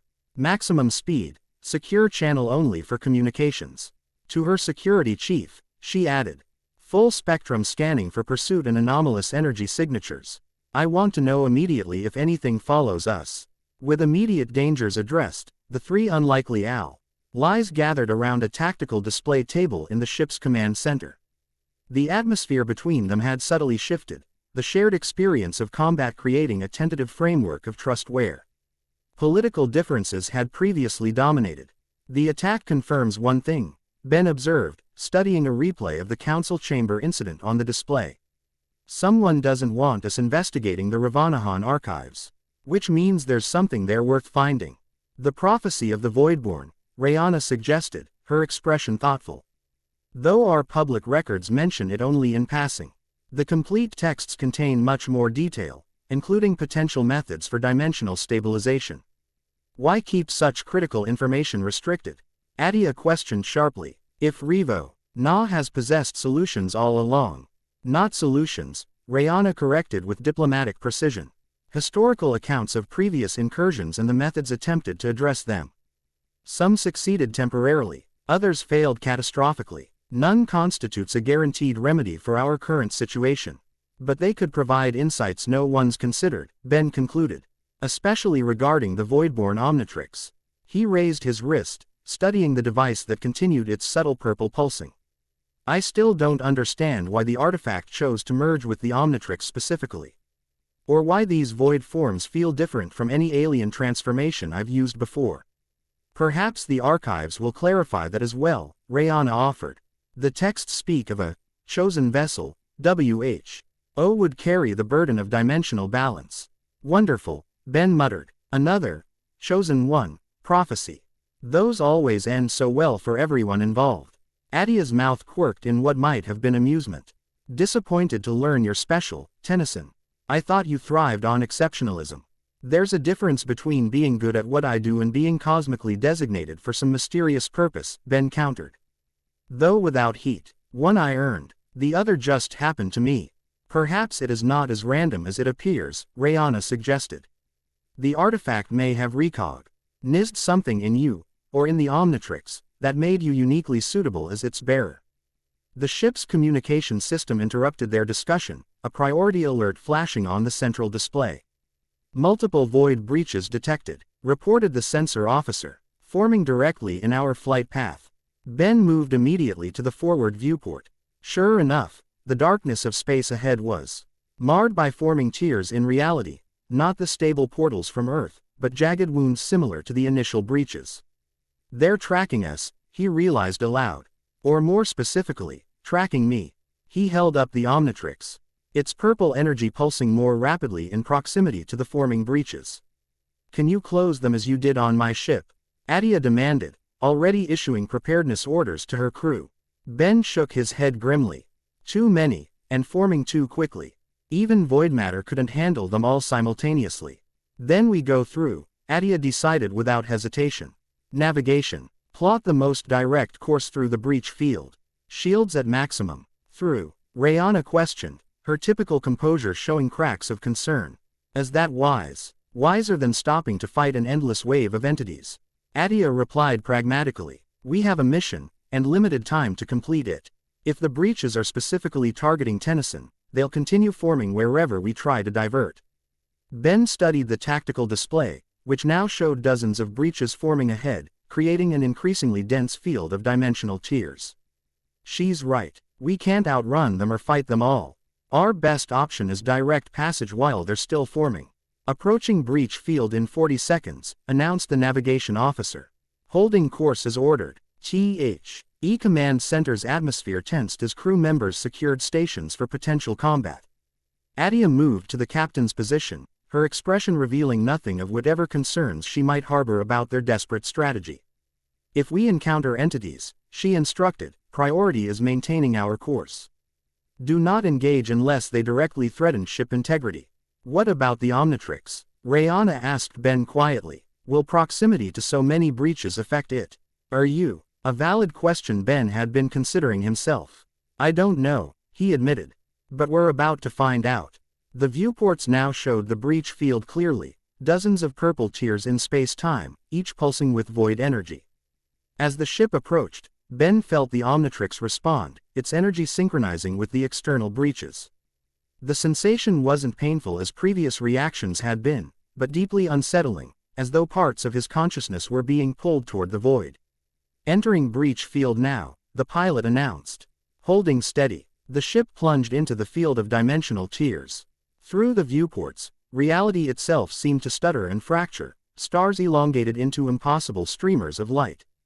Darkness took on textures and depths normal space couldn't contain, and geometric patterns formed and dissolved in the void between breaches. Ben's perception altered as Omnitrix responded to their surroundings. Without fully transforming, he began experiencing flashes of void awareness, glimpses of entities moving through the tiers, awareness of dimensional currents flowing around the ship. Knowledge of pathways that existed perpendicular to normal space-time. They're watching us, he said, his voice sounding strange even to his own ears. The entities. They're curious. Can they attack the ship? Attea demanded, her pragmatic focus unwavering despite the surreal environment outside the viewports. Ben shook his head slowly. I don't think so. Not directly. We're moving too quickly through normal space for them to fully manifest. He paused, concentration evident as he processed perceptions beyond ordinary senses. But they're learning from each encounter. Adapting. Rayona moved to stand beside him at the viewport, her scientific curiosity evident despite the danger. What do you perceive that we cannot, Ben Tennyson? Patterns, he replied, struggling to translate void perception into verbal concepts. The entities aren't just random predators. They're organized, like an ecosystem with different species serving different functions. And they're being directed somehow, shaped toward specific purposes, by the architect, Attea suggested, joining them at the viewport, her imperial authority momentarily set aside in favor of direct observation. Yes, but there's something else. Ben's voice trailed off as new awareness flooded his consciousness. Through the Omnitrix's connection, he sensed something massive moving beyond the Vizib. Le breaches, a presence so vast it made the architect seem insignificant by comparison.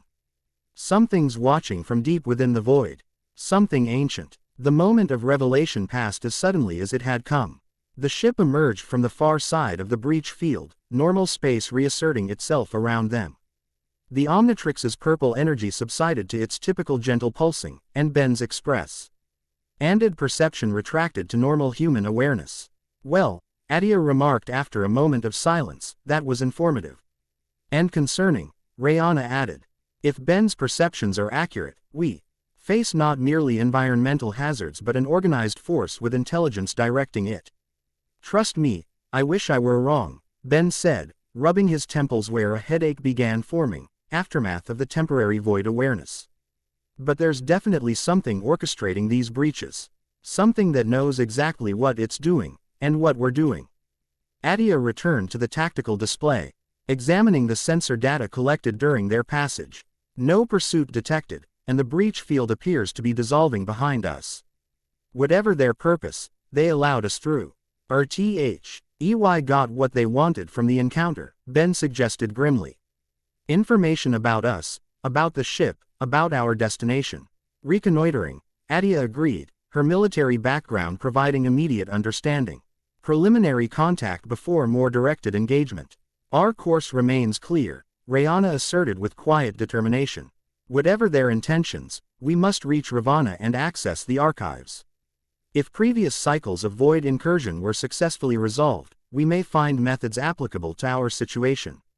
ETA to Ravana, Attea inquired of her navigation officer. 4 hours, 17 minutes at current velocity, Empress. Ben checked the chronometer on the ship's main display, mentally calculating against the architect's deadline. That leaves us just over our 40 hours to find what we need in the archives, develop a plan, and implement it before the entities return in force. Then we should use this transit time productively, Rayona suggested. And brief you both on what to expect in the archives and what we know of previous void encounters from our historical records. Agreed, Attea said, issuing orders for continued vigilance to her crew. Before indicating they should move to a more suitable location for detailed discussion. The Empress led them to what appeared to be a war room adjacent to the command center, a space designed for strategic planning. With advanced holographic capabilities and secure communication systems. Despite being an interscene vessel, the room contained adjustable environmental settings that Attea modified for the comfort of her non-interscene guests without comment. Once they were settled around the central planning table, Rayona activated a small data crystal she carried, standard diplomatic equipment for Ravanahan representatives. A holographic display formed above the table, showing ancient symbols and pictographs. These cave paintings date back 15,000 years on Ravana, she began, manipulating the display to highlight specific elements. They depict what our ancestors called the Shatter, a time when the sky broke open and beings of starlight emerged. The images showed primitive, but recognizable depictions of dimensional tiers and entities similar to those they had encountered. One central figure appeared repeatedly, a being half composed of normal matter, half of the star-flecked void substance. The Voidborn, Ben murmured, recognizing the similarity to his partial transformation in the council chamber.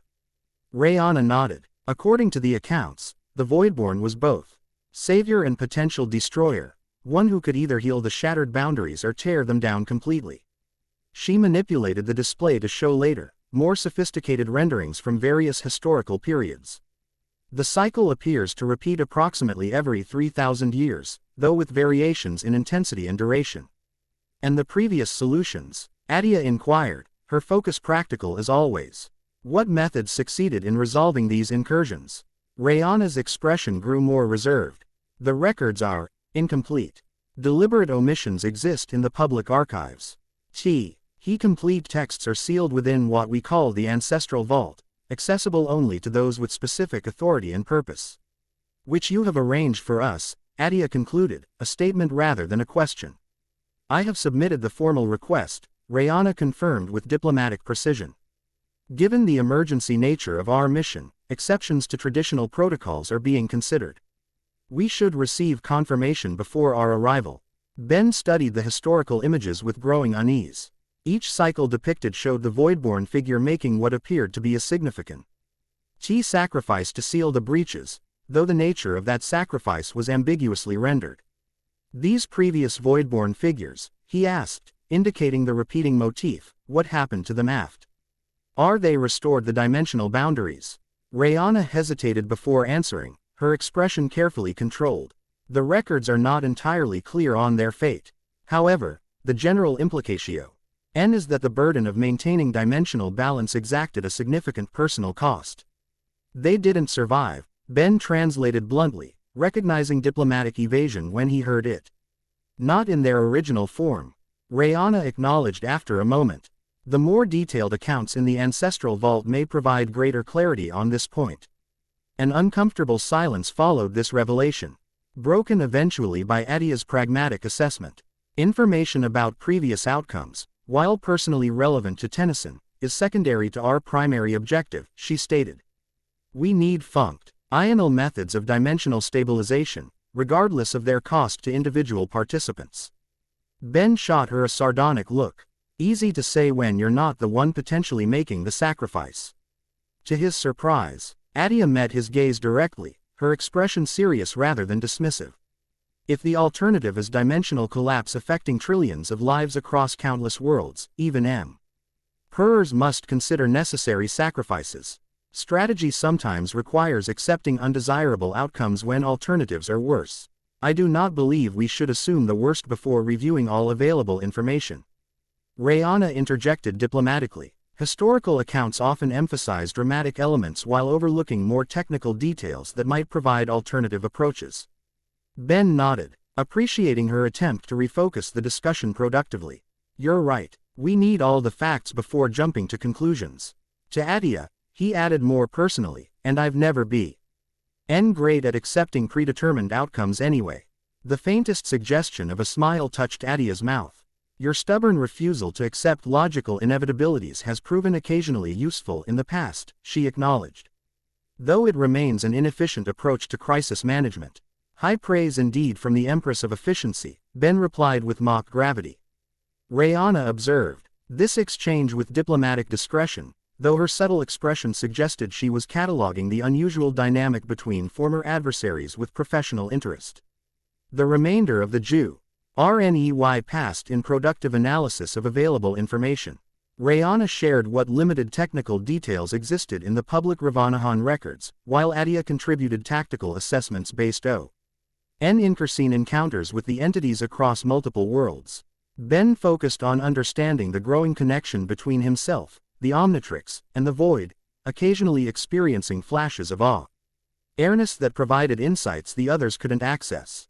By the time the ship began its approach to Ravana, they had developed a preliminary framework for what they hoped to find in the ancestral vault, specific technical information about dimensional stabilization methods, deeper understanding of the Voidborn's role, and historical precedents that might guide their current strategy.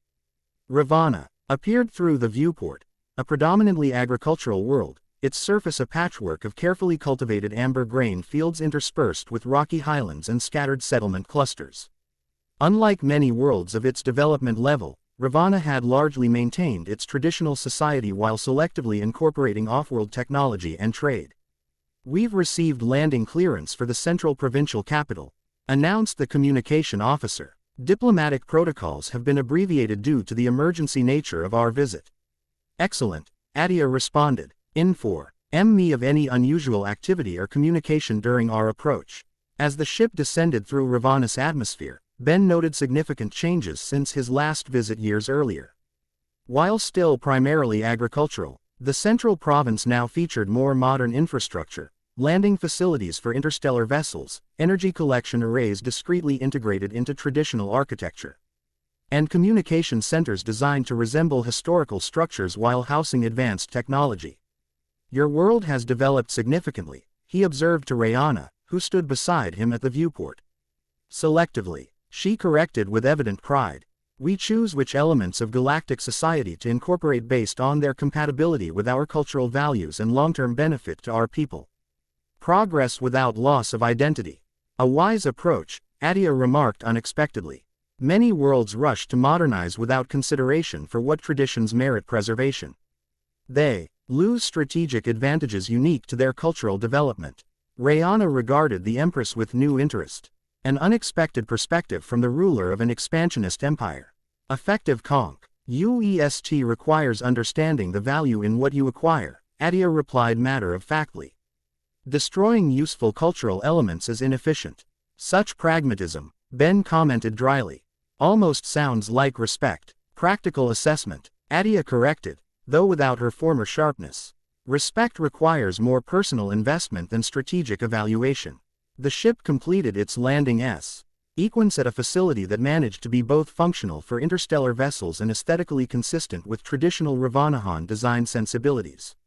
As they prepared to disembark, a Recept Ion committee was visible through the viewports, not the elaborate diplomatic welcome that would normally greet an imperial visitor, but a focused group of officials clearly selected for the emergency mission.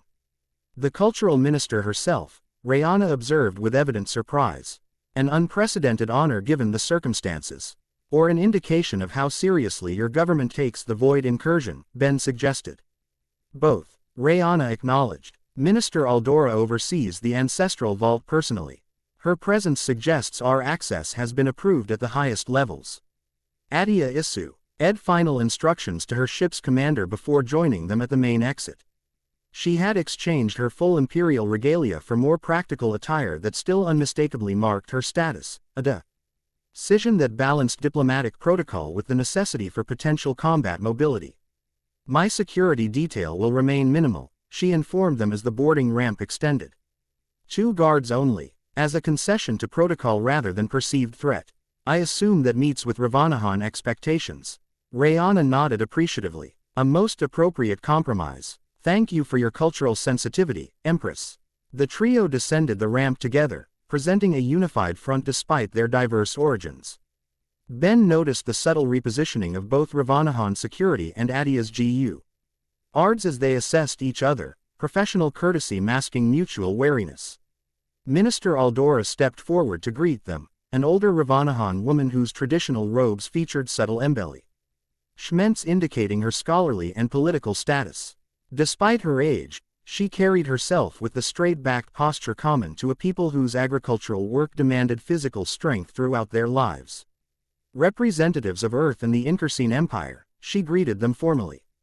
"Ravana welcomes you under the ancient protocols of knowledge emergency. Rayona, it is good to see you return safely." "Minister Aldora," Rayona responded with a respectful bow. "May I present Ben Tennyson of Earth, bearer of the Omnitrix, and Empress Attea of the Incursine Empire. The Voidborn and the War-Crowned," Aldora observed with unexpected directness. Just as the ancient texts foretold.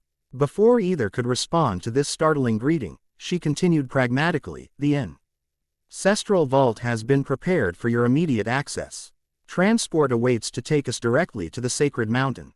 "You were expecting us specifically," Ben noted, picking up on the minister's unusual phrasing. "Not just representatives, but us in particular." Aldora's weathered face revealed nothing of her thoughts. "The Ancestral Vault contains prophecies as well as histories, young bearer. But such matters are better discussed within secure confines.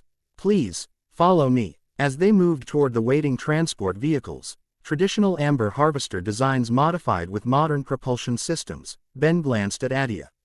The Empress's expression remained professionally neutral, though he'd spent enough time with her recently to recognize the slight tension in her posture that indicated heightened alertness. War-crowned, he murmured as they walked side by side. That's a new title for you. An ancient Ravanahan reference, apparently, she responded quietly. Though its significance remains to be seen. You're not concerned about being part of some cryptic prophecy? He asked, genuine curiosity in his voice. Attea's mouth quirked slightly. Tennyson, I've been fighting prophecies of imperial doom since I hatched. One more cosmic prediction hardly registers as concerning at this point. Their conversation paused as they reached the transports and were guided to their designated vehicle. Minister Aldora joined them, while Rayona traveled in a separate transport with other officials. Once their journey to the sacred mountain began, Aldora studied Ben with undisguised interest. The texts describe the Voidborn's appearance quite accurately, she noted, though they did not specify the mechanism of transformation. The Omnitrix, Ben explained, showing her the device with its purple energy integration. It merged with an artifact from an ancient site on Xenon-7. The Key of Worlds, Aldora nodded. Its awakening was recorded in our astronomical observations 3 days ago, a pulse of energy that briefly disrupted our monitoring systems. You were watching for it, Attea concluded, her tactical mind quickly assembling implications. Ravana has been anticipating this incursion cycle. Quote, for generations, Aldora confirmed without hesitation. Each keeper of records is trained to recognize the signs of impending dimensional instability. The star alignments, gravitational anomalies, and quantum fluctuations matched historical patterns precisely. Yet you didn't warn anyone, Ben observed, careful to keep accusation from his tone while still pressing for explanation. This information could have helped prepare other worlds. Aldora's expression revealed a complex mixture of regret and resolve. The archives contained strict protocols regarding prophecy disclosure.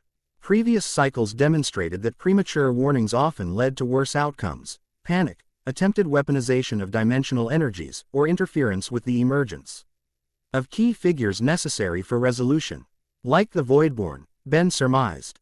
And the war-crowned, she added, glancing at Attea.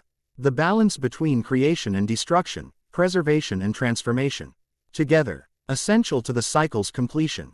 Attea's eyes narrowed slightly. My empire's policies are not directed by foreign prophecies, Minister. I act according to strategic necessity, not predetermined roles. Yet here you are, Aldora replied simply.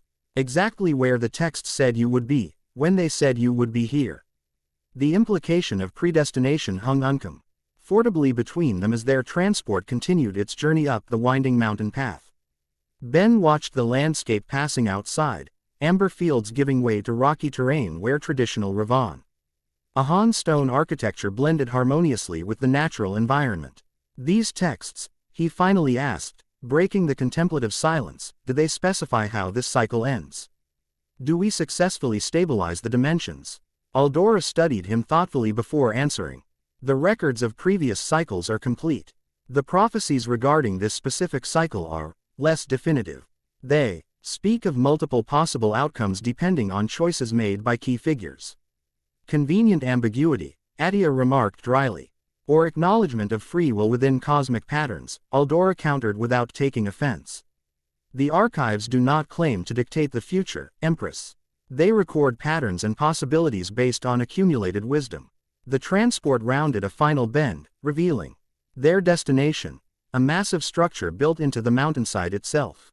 Unlike the practical simplicity of typical Ravanahan architecture, the ancestral vault featured elaborate stone carvings covering every visible surface. As they drew closer, Ben recognized familiar patterns among the carvings, symbols identical to those on the tablet from Bellwood and the doorway on Xenon-7. The symbols are the same, he said, indicating the carvings. These match what I saw at the archaeological site and on the Codex tablet. The language of boundaries, Aldora confirmed. It appears wherever dimensions intersect.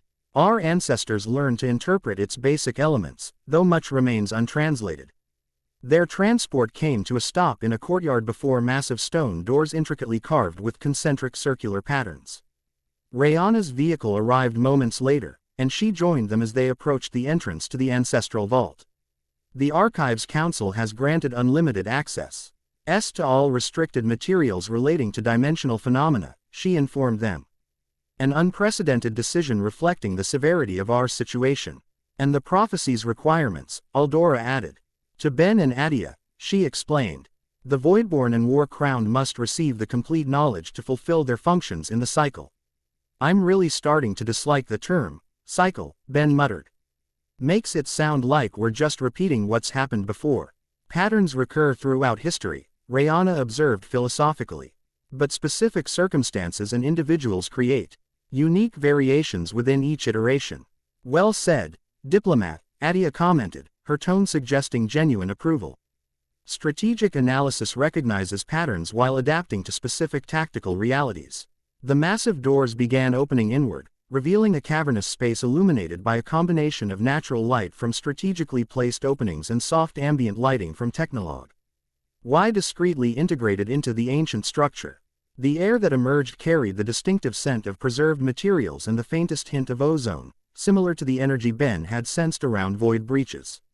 The ancestral vault welcomes the Voidborn and the War-Crowned, intoned a group of robed archivists who had assembled inside the entrance. The sealed texts await your examination. As they proceeded into the vault, Ben felt the Omnitrix respond to their surroundings, not the painful activation he'd experienced in the council chamber, but a subtle resonance, as though recognizing compatible energy. Purple light pulsed gently beneath the device's surface, casting faint patterns across the stone floor as they walked. The vault contains void energy, he observed quietly to Attea. Residual, but definitely present. Controlled exposure to stabilize your transformation, Aldora explained, overhearing his comment. Previous cycles established that the Voidborn requires Bala NCED energies to maintain equilibrium between dimensions.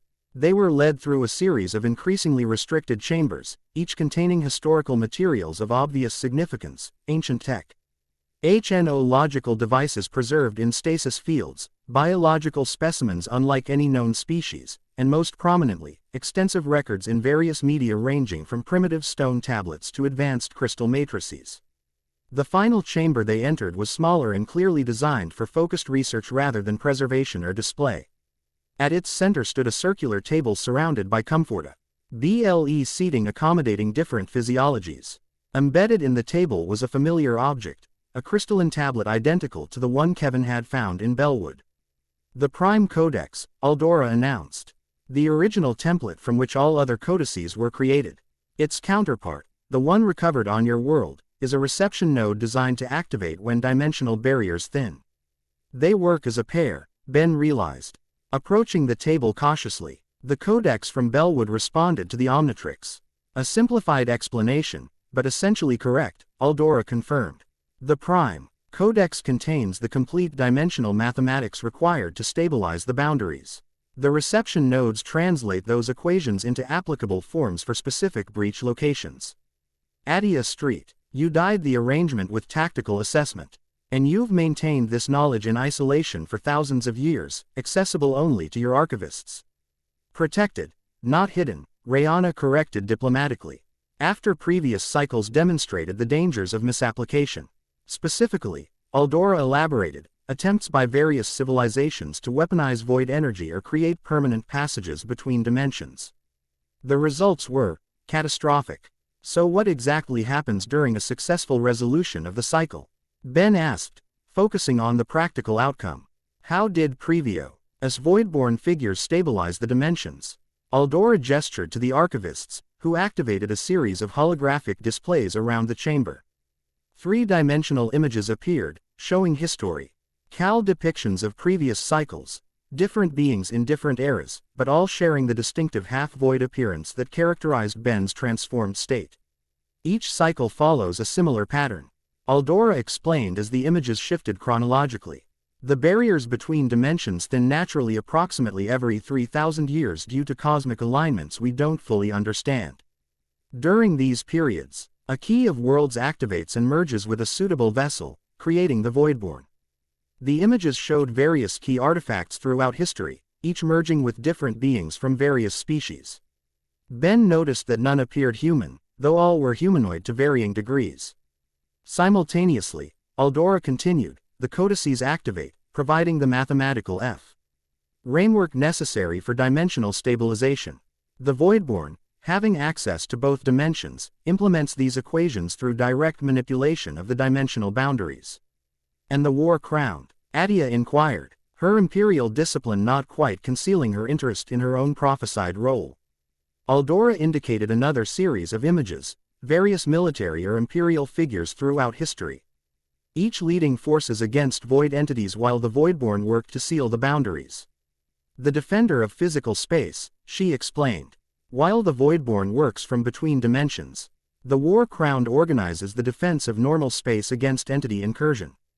Without this protection, the Voidborn would be overwhelmed before completing the stabilization process. A two-pronged approach, Attea analyzed professionally. Logical division of specialized functions. And what about this third figure that appears in later cycles? Ben asked, indicating recurring images of a scholarly or mystical figure that appeared in more recent historical depictions. They're not in the earliest records. The knowledge bearer, Aldora identified. As cycles became more complex, a third role emerged, one who interprets the codices and adapts ancient knowledge to contemporary conditions. In your case, she nodded toward Rayona, the diplomat. Rayona's composed expression revealed brief surprise before returning to diplomatic neutrality. I was not aware the texts identified me specifically. Not by name, Aldora clarified, but by function and timing. One who bridges LDS through words when barriers thin for the seventh completion. The seventh cycle, Ben calculated quickly. That's this one, Aldora nodded. According to our chronology, yes. And the first two feature representatives from three distinct worlds rather than a single civilization. The implications settled heavily between them. Three individuals from Earth, Ravana, and the Incursine Empire. Drawn together by cosmic patterns thousands of years in the making. I don't care much for predetermined roles, Ben finally said, breaking the contemplative silence. But I do care about stopping dimensional collapse and saving lives. So prophecy or not, I need to know exactly how this stabilization process works and what it requires. Direct and practical, Aldora approved. The complete procedure is documented in the sealed texts, which we can now access. She turned to the chief archivist. Bring forth the dimensional protocols. The archivist bowed and approached a section of Walda. Tea appeared identical to the surrounding stone. With a sequence of precise gestures, they activated a hidden mechanism. The stone surface rippled and receded, revealing a chamber beyond, small and intensely protected by both ancient techniques and modern technology. From within this secure vault, the archivist retrieved a container of apparent simplicity that nevertheless radiated authority in its craftsmanship. Returning to the central table, they placed the container before Minister Aldora, who performed a ceremonial authentication before opening it. Inside lay a collection of materials that defied easy categorization. Crystalline tablets similar to the codex but smaller, scrolls made from material that seemed to shift between solid and liquid states, and most prominently, a device resem. Ling, a mechanical astrolabe constructed from metals that didn't match any known elemental composition. The dimensional protocols, Aldora announced, carefully removing the astrolabe-like device and placing it at the center of the table. The complete procedural requirements for stabilizing the boundaries between dimensions. The device activated at her touch, projecting a complex three-dimensional null model of intersecting planes and energy patterns. At certain junctions within this model, small points of light pulsed with the same purple energy that now characterized the Omnitrix. The stabilization requires synchronization of key dimensional nodes, she explained, indicating the pulsing points.